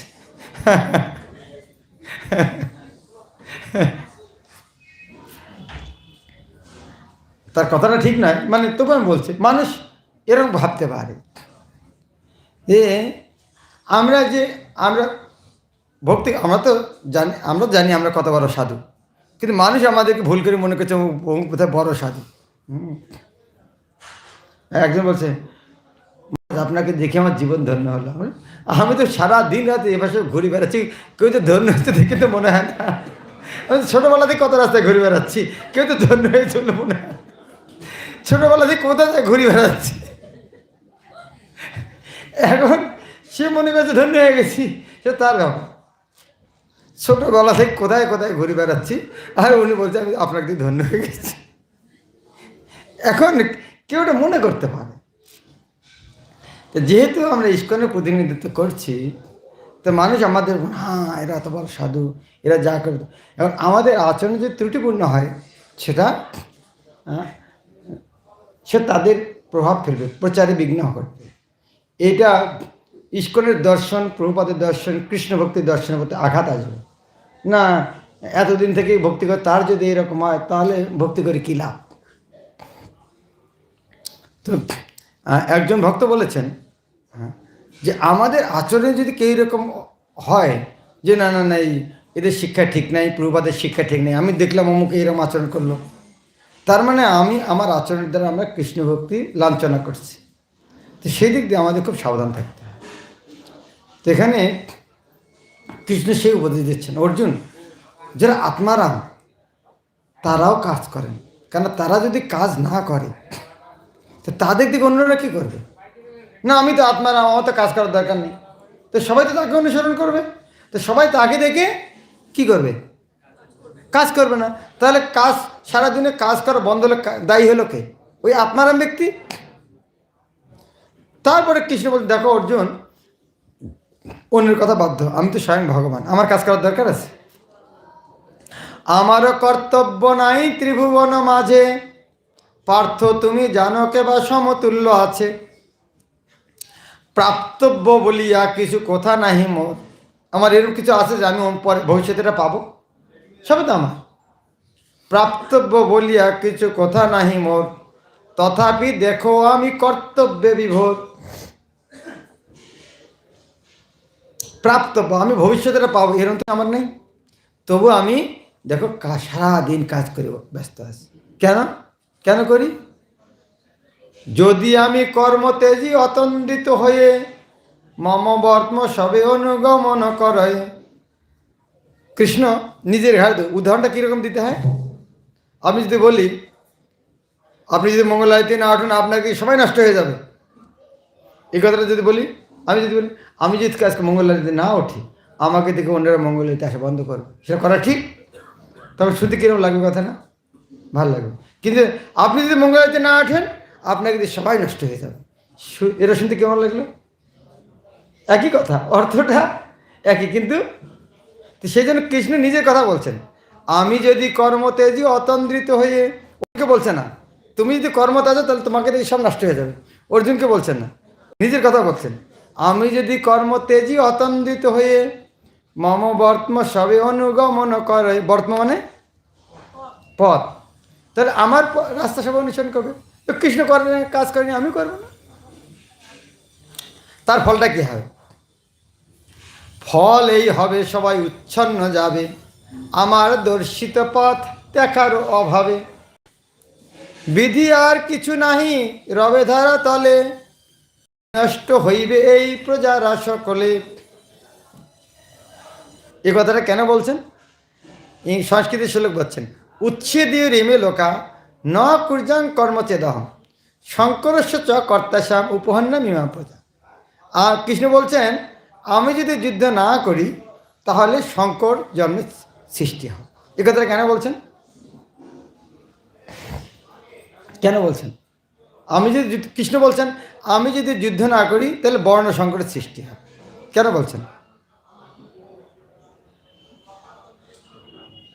আমরা ছোটবেলায় ইংরেজিতে কম্প্রিহেনশন লিখতাম, উপরের প্যারাটা পড়ো, নিচের প্যারায় প্রশ্নের উত্তর দাও। তো ইংরেজিতে তো অত ভালো বুদ্ধি ছিল না, ওটা অর্থ বোঝা আর এই প্রশ্ন পড়ে ওর উত্তর দেওয়া। তো এই প্রশ্নের মধ্যে যে 3-4টা শব্দ একই রকম থাকে, ওই শব্দটা যার মধ্যে ওটাই কপি করে লিখে দিতে।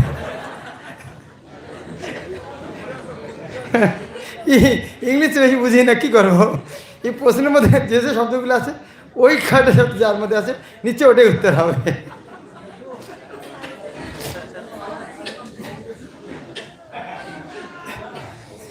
তো মনে করলো খুব ভালো পরীক্ষা দিয়েছে। আসলে অনেকটা ঠিক হতো, এমন হতো সবই ভুল হতো, বেশিটাই ঠিক হতো, সবগুলো ঠিক হবে না, তো বেশিটা ঠিক হতো। এখানে এই কপিটা দেখুন কোথার থেকে হয়েছে, শঙ্করস্য চ কর্তা। এই কথাটা বলছে কেন এখানে? কেউ অনুমান করতে পারেন? প্রথম অধ্যায় অর্জুন বলেছিলেন, আমি যদি যুদ্ধ করি তাহলে কি হবে? মনে আছে? আমি যদি যুদ্ধ করি কি হবে? বর্ণ সংকট সৃষ্টি হবে, এটা শুনেছিলেন তো? অর্জুন বলেছিলেন আমি যদি যুদ্ধ করি বর্ণ সংকট সৃষ্টি হবে। এখন কৃষ্ণ এখানে কি বলছেন? অর্জুন তুমি যদি যুদ্ধ না করো তাহলে বর্ণ সংকট সৃষ্টি হবে। মানে টু দি পয়েন্ট অ্যান্সার দিতে হবে। যেভাবে শুনতে চায় ও বর্ণ সংকটে খুব গর্ব দেখাচ্ছিল, ভবতীতি অনুশ্রম, আমি গুরু পরম্পরা ক্রমে শুনেছি। তো ওই জায়গাতে হিট করতে হবে। তুমি বর্ণ সংকর হলে বেশি বড় বড় কথা বলছো, তুমি বলছো যুদ্ধ করলে বর্ণ সংকর হবে, আর যুদ্ধ না করলেই বর্ণ সংকর হবে। কিন্তু এর আঘাত দিয়ে কিন্তু কথাটা বলেননি, উত্তরটাকে আছে এখানে। অর্জুন তুমি বললে না যুদ্ধ করলে বর্ণ সংকর হবে, গাধা, যুদ্ধ না করলে বর্ণ সংকর হবে। এরকম করে কিন্তু আঘাত দিয়ে বলেননি। উত্তরটা কি বলছেন? কৃষ্ণ বলছেন আমি যদি যুদ্ধ না করি তাহলে বর্ণ সংকর হবে। অর্জুন বুঝতে পারছে কী জন্য এই উত্তরটা দিও, ও অন্য কেউ না বুঝতে পারলে অর্জুন বুঝতে পারছে কী জন্য এই কথাটা বলছেন, যে আমি আগে বলেছিলাম বর্ণসংকর হবে। এখন কৃষ্ণ এগুলো হচ্ছে কাউন্সিলার, বুদ্ধিমানদের কীভাবে উত্তর কাকে দিতে হবে। কৃষ্ণ বলছেন যে আমি যদি এভাবে কর্ম না করি, বিধি আর কিছু নাহি রবে ধারা তলে, বিনষ্ট হইবে এই প্রজারা সকলে। বিদ্যানের যে কর্তব্য অবিদ্যান সম, বাহ্যত আসক্ত হয়ে কর্ম সমাগম। তাহলে এখানে একটা সুন্দর কথা, তাহলে বিদ্যান ব্যক্তিও কিসের মতো কার মতো কর্ম করবে? অবিদ্যানের মতো। অজ্ঞানী লোক কী করে? সারা দিন রাত কঠোর পরিশ্রম করে। তাহলে সাধু কী করবে? ওই রকমই কঠোর পরিশ্রম করবে, কিন্তু আসক্তি ছাড়া। বিদ্যানের যে কর্তব্য অবিদ্যান সম, বিদ্যান ব্যক্তি কর্ম এরকম করবে, অবিদ্যান ব্যক্তি যেরকম করে, কিন্তু বাহ্যত আসক্ত হয়ে কর্মসমাগম। অন্তরে আসক্তি নেই, লোকের সংগ্রহ, বিদ্যানের হয় সেই কর্মেতে আগ্রহ। তাহলে বাইরের লোক কর্মে আসক্তি করছে, আর বিদ্যান লোক ভক্তরা কী জন্য করছে? অন্তরে আসক্তি নাই, লোকের সংগ্রহ, অন্তরে আসক্তি নেই। প্রভুপাদ কিরম পরিশ্রম করতেন? দিন রাত কার জন্য পরিশ্রম করতেন? নিজের কিন্তু তৃপ্তি। ভগবানকে কাছে প্রার্থনা করতেন, ভগবান আমার একটু ঘুমটা কম করে দাও যাতে আপনার গ্রন্থ লিখতে পারে। আমরা তো ঘুমের ট্যাবলেট খাই, আর ভগবান প্রার্থনা করছেন আমার ঘুমটা কম করে যাতে আমি গ্রন্থ লিখতে পারি। কার জন্য পরিশ্রম করেছেন? সারা জগৎ কেন পূজা করছে প্রভুপাদের? তিনি তার ইন্দ্রিয় সুখ ত্যাগ করেছেন জগতের মঙ্গলের জন্য। সেজন্য আমরা যারা দেখি নেই, আরও ভবিষ্যতে যারা প্রভুপাদকে দেখেনি তারাও পূজা করবে শিল প্রভুপাদকে। কেন? তিনি তাদের জন্য কষ্ট করছেন, ঘুম নেই, খাওয়া নেই, তার জীবনের রুটিনটা কী ছিল? সারাদিন তিনি যে বইটা লিখে নিয়ে গেছেন সেটা বাজারে বাজারে বিক্রি করা। কারা কারা আপনার প্রভাতে বই বিক্রি করেন? হাত উঠান দেখি। ওকে, তার কারা কারা করেন নেই আজ পর্যন্ত? হাত উঠান দেখি। প্রভুপাদ 70 বছর বয়সে আমেরিকায় যে দোকানে দোকানে বই বিক্রি করতেন।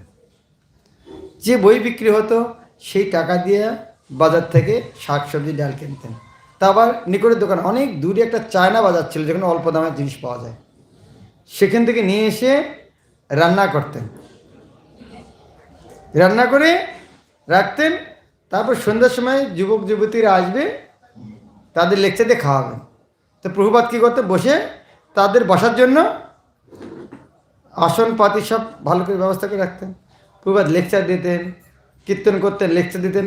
লেকচারের পরে ওদেরকে বসে খাওয়াতেন। খাওয়ার পর ওরা যখন চলে যেতেন, বাথরুমগুলো নিজে সাফাই করতেন। তারপর সেই 11টা 12টায় যখন শুইতেন, তারপর উঠে আবার তার নিজের 16 মালা আছে সেটা দায়িত্ব, সেটা জপ করে, আর রাত্রিবেলা উঠে তারপরে আবার এই গ্রন্থগুলো অনুবাদ করা। এইভাবে এত কষ্ট কেন তিনি করেছেন? জগতের মঙ্গলের জন্য এত পরিশ্রম করেছেন। কেউ তাকে সাহায্য করতে এসেনি।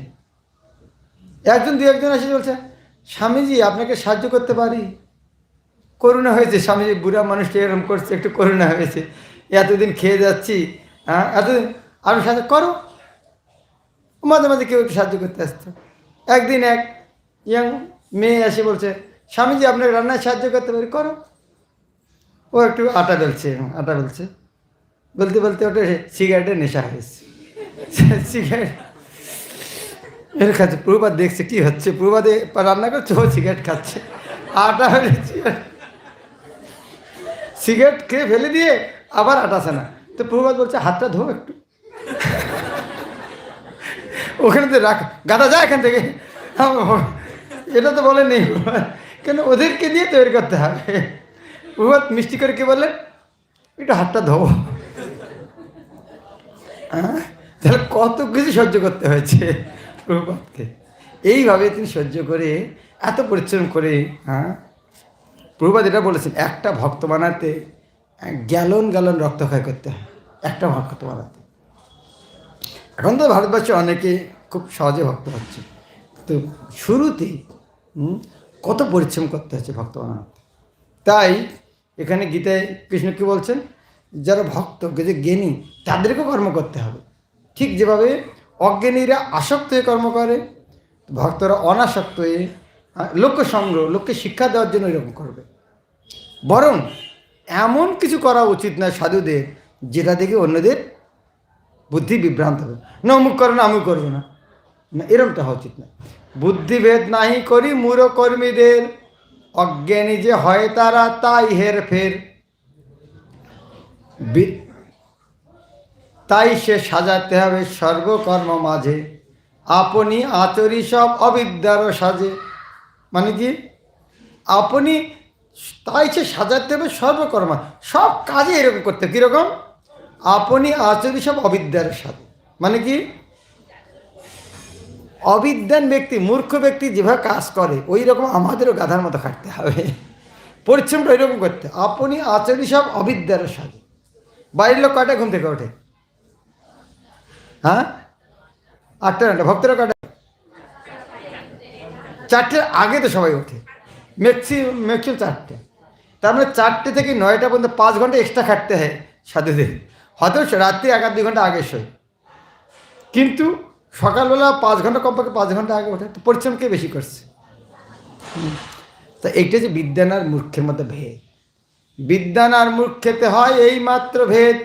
কি ভেদ? প্রকৃতির বশ এক, অন্য সে বিচ্ছেদ। বাইরে থেকে দুটোতেই একই রকম দেখা যায়। কি? সূর্য ওঠা আর সূর্য ডুবা দেখতে কীরকম? যদি ছবি তোলা যায় কীরকম মনে হবে? এক। কিন্তু কাজ কি? কাজ কি? উল্টা। সূর্যোদয় জগৎকে প্রকাশ করার জন্য, সূর্যোদয় অন্ধকার, কাজ পুরো উল্টা। তাই বিদ্যান আর মূর্খেতে এই মাত্র ভেদ। প্রকৃতির বশ এক, অন্য সে বিচ্ছেদ। এক প্রকৃতির বশ আর প্রকৃতির কাছে মুক্ত। প্রকৃতির গুণে বশ কার্য করি যায়, অহংকারে মত্ত হয়ে নিজে কর্তা হয়। অহংকার মত্ত হয়।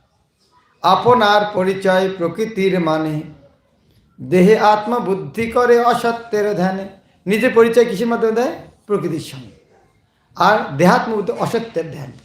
অসত্যেই ওই অনিত্য সংসারকে সঙ্গে সম্পর্কিত নিজকে মনে করে।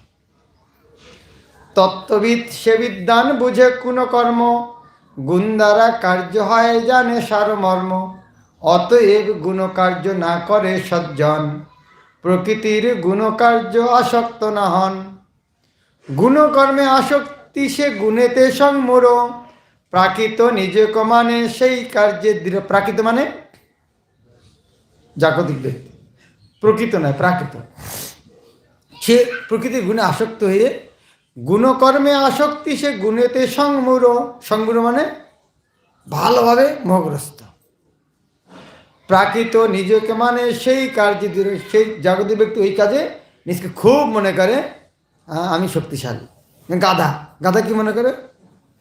গাধা কি মনে করে? হ্যাঁ, ও গাধা তো 20 কিলো, আমি 50 কিলো উঠাতে পারি। নিজকে কত শক্তিশালী মনে করে। কুকুর কি মনে করে? কাকে রাজা বানাবে? যা বেশি চিল্লাতে পারে। হ্যাঁ, ওই গ্রামের রাজা কে হবে? কোন কুকুর হবে? যে বেশি ঘেউ ঘেউ করতে পারে। সেই রকম এই মুরুকর্মীরা কারা? না, আমি সবচেয়ে খাটতে পারি, সকাল 6টা থেকে রাত 12টা পর্যন্ত আমি খাটতে পারি। কীরকম? নিজকে এরকম অহংকার করে। গাধা, আমি কত বড় গাধা। বুদ্ধিমান হয়েছে তো পরিশ্রম করবে কেন? বুদ্ধিমান হয়েছে বসে বসেই থাকে, বসে বসে কাজ করবে। কিন্তু এরা গুণকর্মে আসক্তি সে গুণেতে সংমূঢ়, প্রাকৃত নিজেকে মানে সেই কার্যেতে। সুইপারদের মধ্যে নিজেদের মধ্যে গল্প হয়, কে সবচেয়ে বেশি বুদ্ধিমান? তুমি মাত্র 5টা টয়লেট সাফ করো, আমি 10টা। দিনে 10টা করে করি। কত বুদ্ধিমান! তোমার তো কন্ট্যাক্ট নেই কারোর কাছে। কয়টা লোকের কন্ট্যাক্ট আছে? 5টা টয়লেট সাফ করো। আমার কত লোকের কন্ট্যাক্ট? 10টা। আমি সারাদিন টয়লেট সাফ সময় পাই না, আরও কত লোক আমাকে ডাকছে।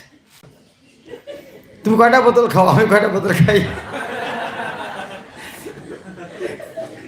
সে এবার নিজকে কত বুদ্ধিমান মনে করছে। ওদের গল্পের বিষয় ওটা আবার আমি শুনিনি কোন গল্প, হতে পারে এরকম।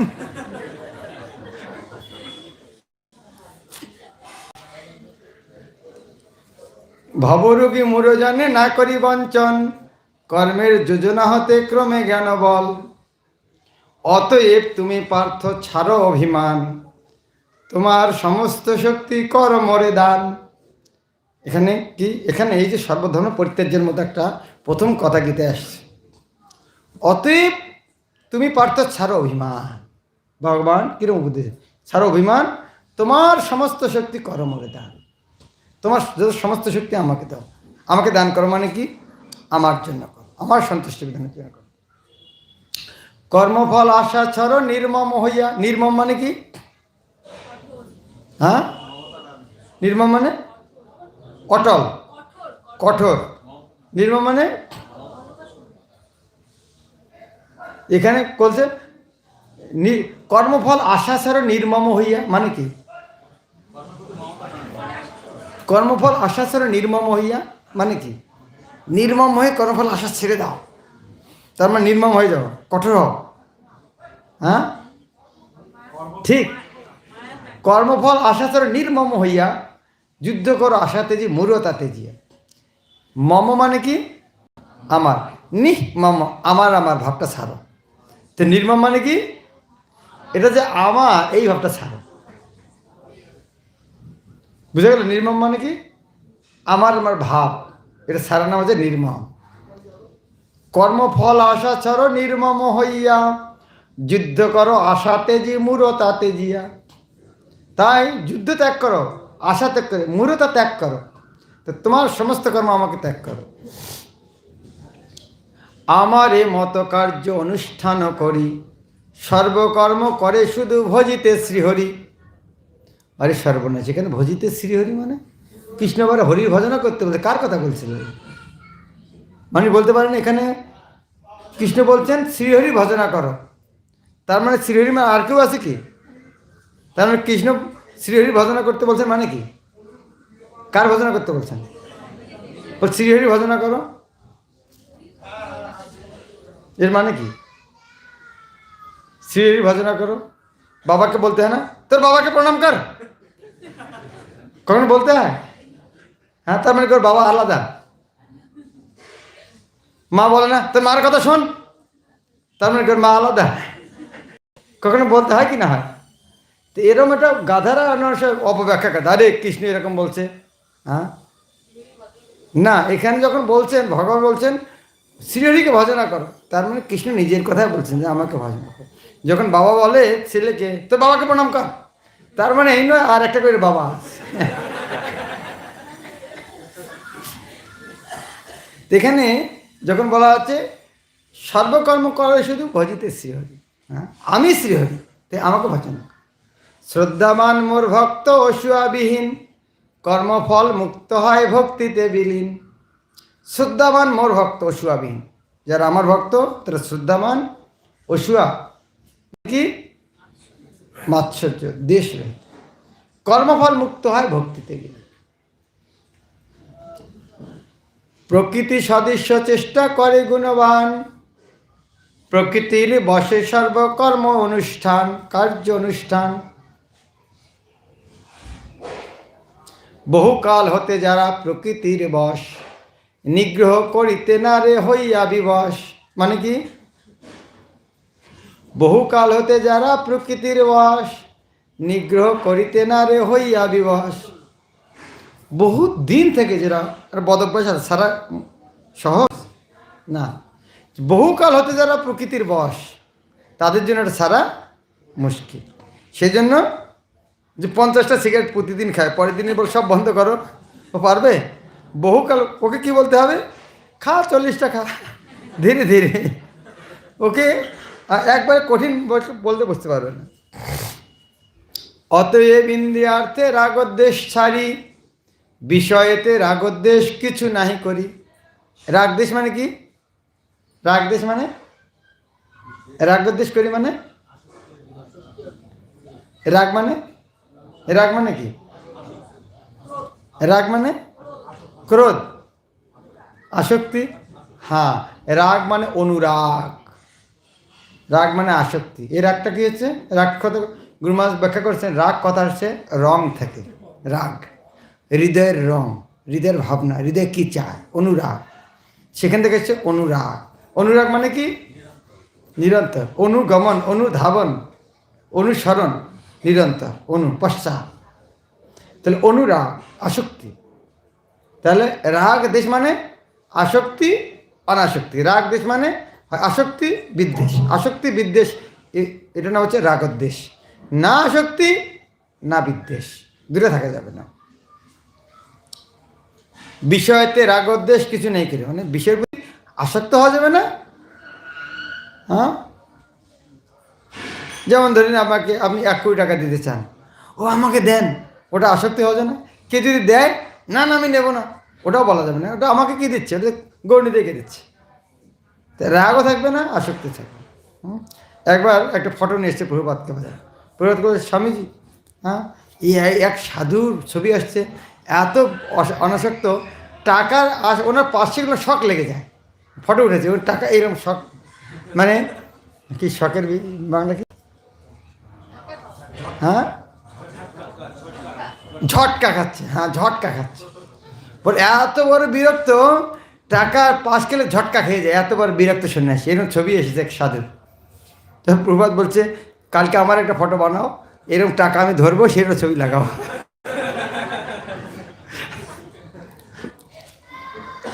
তো না, আমাদের না অনুরাগ না আসা। যদি যদি কোথাও যদি দেশ থাকে, তার মানে কি? তার মানে কি? দেশ থাকে তার মানে কি? সেখানে আসক্তি আছে। যদি পেঁয়াজের দাম ডাবল হয়ে যায়, ক্রোধ হবে কি না হবে? হবে আপনাদের? কিচ্ছু হবে না। যদি ক্রোধ হতো তার মানে কি? আসক্তি ছিল। এখন আমার পেঁয়াজের দাম ডবল হলে কোনো ক্ষতি নেই, তার মানে আসক্তি। যদি যদি ক্রোধ হয়ে যেত, আর পেঁয়াজের দাম ডবল হলো কেন, তার মানে আসক্তি ছিল। তো কোথাও যদি দেশ হয়, তার বুঝতে হবে ওখানে আসক্তি আছে। তা আসক্তি দিয়ে থাকা চলবে না। তাহার বসে তিনি যে কবু না রহিবা, অনাসক্ত বিষয়েতে মাধবের সেবা। তাই তাদের বসে কখন থাকবেন? সেবা করতে হবে মাধবের। মাধবের সেবা, এখানে মাধবের সেবা বললো কেন? মাধবের সেবা মানে কেন? এখানে এখানে দেখুন, প্রভুপাদ সংস্কৃত হচ্ছে ইন্দ্রিয়স্য ইন্দ্রিয় স্বার্থে রাগোদ্দেশে ব্যবস্থিত তয়ন্ন বসম আগচ্ছে তো হি ঐশ্বন্য পরিপন্থিনৌ। এখানে কৃষ্ণ বা মাধবের কথা আছে। প্রভুপাদ কেন বললেন অনাসক্ত বিষয়েতে মাধবের সেবা? মানে কি? মাধব মানে কি? ধাবা মানে কি? ধাবা মানে কি? হ্যাঁ, বি ধাবা মানে কি? হ্যাঁ, ধাবা মানে স্বামী, বি মানে যার স্বামী নেই তার নাম হচ্ছে বি ধাবা। তো ধাবা মানে কি? স্বামী। তো মা ধাবা মানে কি? মায়ের স্বামী, মা লক্ষ্মী দেবী। তো লক্ষ্মী দেবীর স্বামী হচ্ছে মাধব। এখন এই সারা জগৎ সম্পদকে কি বলা হয়? লক্ষ্মী। তাহলে এই সারা জগৎ সম্পদের মালিক কে? মাধব। তাহলে এই সারা জগতের সম্পত্তির মালিক যদি মাধব হয়, তাহলে এই সম্পত্তিগুলো কার জন্য ব্যবহার করা উচিত? মাধবের জন্য। অনাসক্ত বিষয়তে মাধবের সেবা। সেদিন প্রভুপাদ এখানে লিখছেন তাহার বসে তিনি যে কবু না রহিবা, অনাসক্ত বিষয়েতে মাধবের সেবা। কেন? তার জিনিস, তার সেবায় লাগাতে হয়। নিজ ধর্ম শ্রেয় জানো পরধর্ম অপেক্ষা, ভাগবত সেবা লাগি কর্মযোগ শিক্ষা। স্বধর্মে নিধন ভালো নহে পরধর্ম, ভালো করি বুঝো তুমি এই গুরু মর্ম। স্বধর্মে নিধান ভালো, স্বধর্মে নিধান ভালো নহে পরধর্ম। এ সম্বন্ধে গল্প জানেন? এক ধোপার একটা গাধা ছিল, আর একটা কুকুর ছিল। একটা গাধা ছিল, একটা কুকুর ছিল। একদিন ধোবির তো গাধা সবসময় কাজে লাগে, প্রতিদিন কাপড় নিয়ে যাও, খাওয়া দাওয়া দিচ্ছে। একদিন কুকুরটাকে খাওয়া দিতে ভুলে গেছে। তো কুকুরটা নারাজ হয়ে গেছে, আরে গাধায় ভালো সেবা করে, আমাকে ভুলে গেছে। তো ঘরে চোর আসছে, ও চিৎকার করছে না। মালিক আমার দেখে না, আমি কেন ওর জন্য চিৎকার করব? এটা গল্প, এটা কুকুর কোনোদিনও করে না, গল্প। তো কুকুর চিৎকার করছে না। গাধা দেখছে আরে চোর ঢুকেছে, এই কুকুর চিৎকার করছে না, ও চিৎকার করছে। কুকুর বলে তোর কাজ তুই কর, আমার কাজ আমি কর। তো গাধা তো না, মালিককে বাজতে। তো গাধা চিৎকার শুনে মালিক উঠেছে। মালিক উঠে দেখে কি হলো, কিছু নেই, চোর তার আগে পালিয়ে গেছে। 2-4 দিন এরকম হচ্ছে।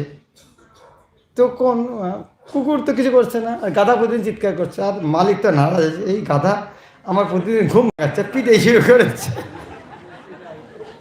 তো কুকুর বলে দেখ তোর কাজ তুই কর, আমার কাজ আমায় করতে দে। জানি না সত্যি কি মিথ্যে গল্প। এখানে কৃষ্ণ বলছেন স্বধর্মে নিধান ভালো নয় পরধর্ম। অন্য কাজটা করতে চাও, ভালো করে বুঝি তুমি এই গুরু মর্ম। অর্জুনরা শুনে কে বললেন, হেবার স্নেহ কহ তুমি বুঝাইয়া মরে, কি লাগি হয়েছে জীব যুক্ত পাপ ঘরে। অনিচ্ছা সত্ত্বেও হয় পাপে নিয়োজিত, অবশ্যইয়া করে পাপ সে গরিত। কি সুন্দর প্রশ্ন। এত কিছু শোনার পর অর্জুন কি বলছেন, হ্যাঁ কৃষ্ণ সবাই তো বুঝলাম, কিন্তু পাপ করতে চাই না, কোথার থেকে যেন একটা অদৃশ্য শক্তি এসে পাপ করায়। এটা আপনাদের সময় হয় মাঝে মাঝে? কার মাঝে মাঝে হয়? হ্যাঁ, যারা হাত উঠেননি তার মানে তাদের সবসময় হয়।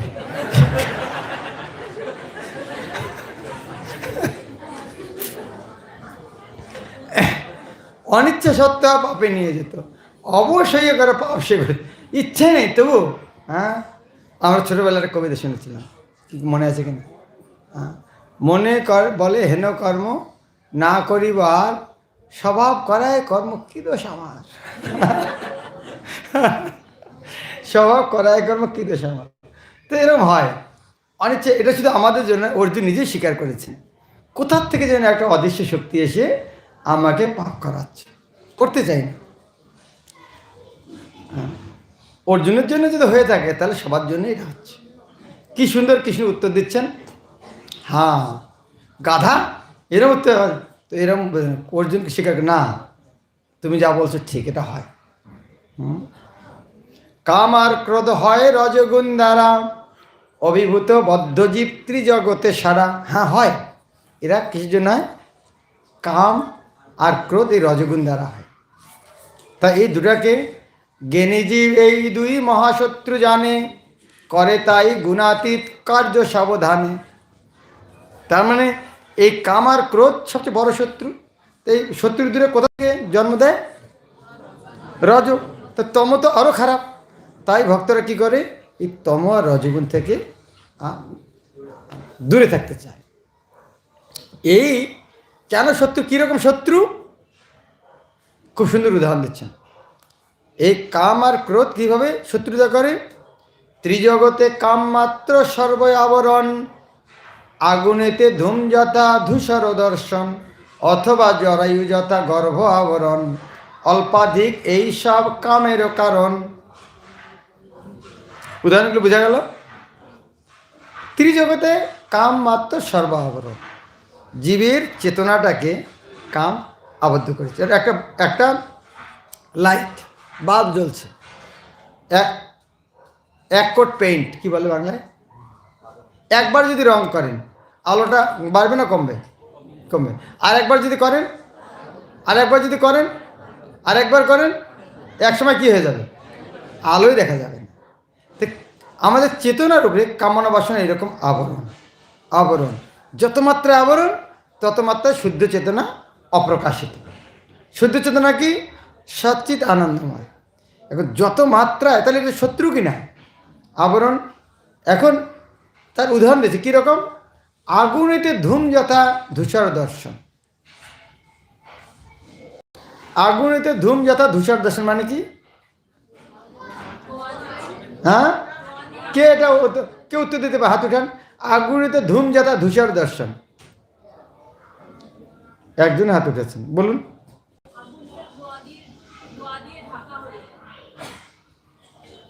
আর কেউ? এখানে এখানে দুটো উদাহরণ আছে, আগুনেতে ধূম আর ধূসর দর্শন, দুটো উদাহরণ। আগুনের মধ্যে ধোঁয়া আর ধূসর দর্শন, আয়নার মধ্যে ধুলা, দুটো উদাহরণ আছে। আগুনেতে ধূম, আয়নাতে ধুলা। আগুনের মধ্যে ধূম, আগুনের ধূম দেখে কি মনে হয় আগুন আছে কি নাই?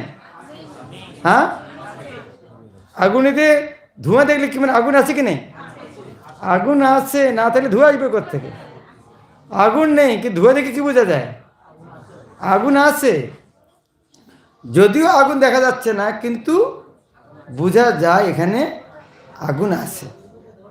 তার চেয়ে আরও যদি ঢাকা হয় সেটা কী হবে?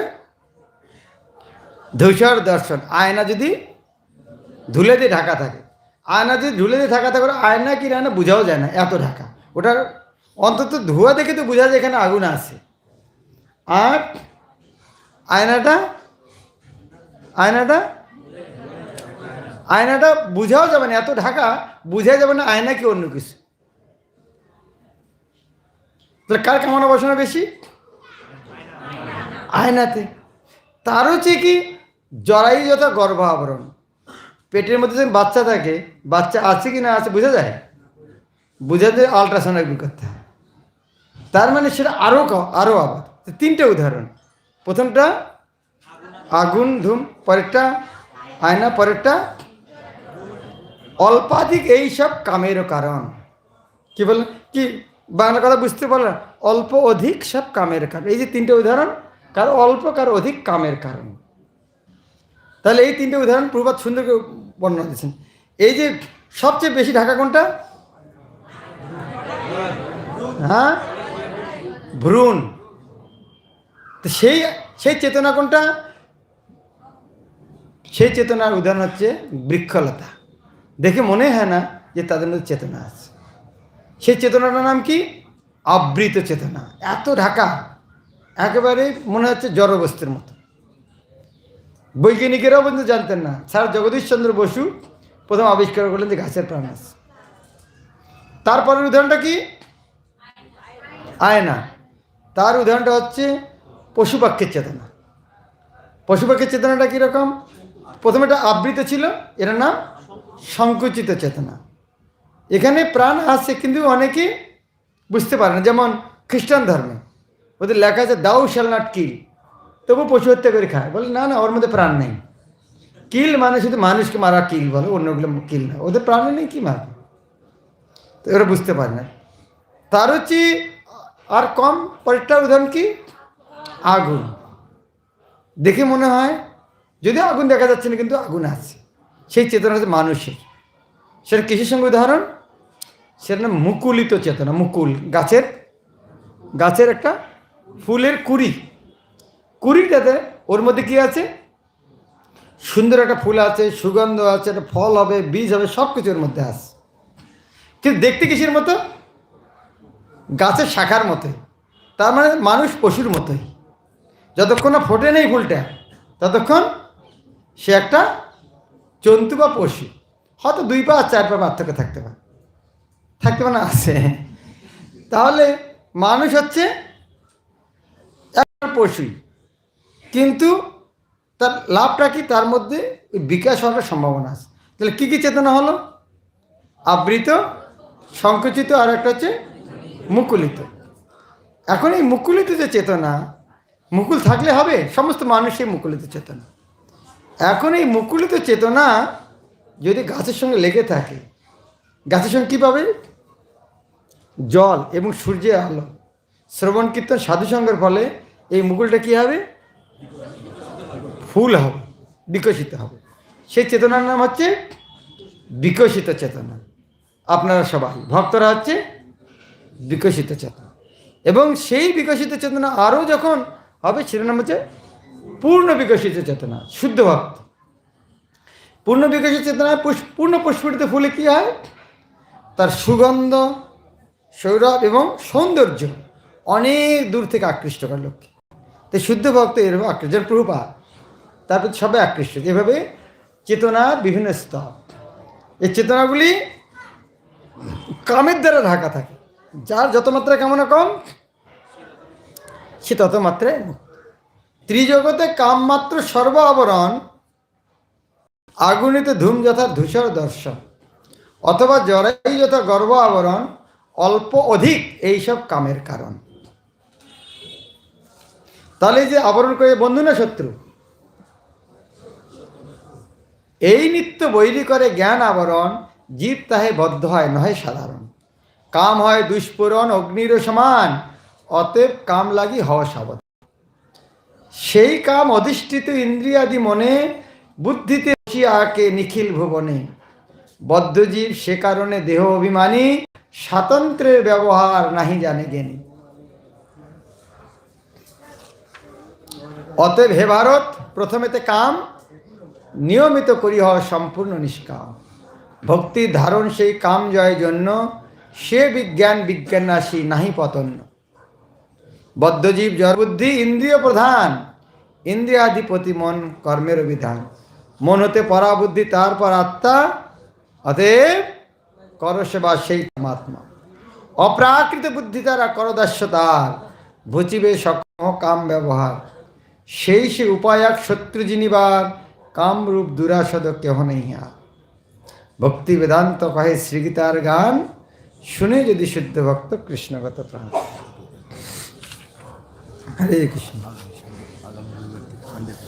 এখনো বলবো না পরে সেটিং? হরে কৃষ্ণ। তাহলে এখন সময় শেষ হয়ে গেছে, আমরা পরের সিটিংয়ে ছুটি না চতুর্থ অধ্যায়? ওকে, চতুর্থ অধ্যায়। পরে চতুর্থ অধ্যায় আমরা চেষ্টা করবো 7:30টার মধ্যে শেষ করা। হ্যাঁ, বেশি ব্যাখ্যা করবো না, তো পুরো অধ্যায়টা আমরা 7:30টার মধ্যে শেষ করবো। 7:30 থেকে একটু কীর্তন, তারপরে প্রসাদ। এটা আনন্দ সংবাদ, বিশেষ সুবর্ণ সুযোগ, সাধু সঙ্গে ধাম দর্শন। আগামী 23শে জানুয়ারি শনিবার একদিনের জন্য পূর্ব আস্তারা তারকেশ্বর ইস্কন মন্দির দর্শন বাসযোগে যোগাযোগ শ্রীমান সত্যরাজ দাস প্রভু। যেখানে সত্যরাজ প্রভু আছে কোনো চিন্তা নেই। হ্যাঁ হ্যাঁ হ্যাঁ, উনি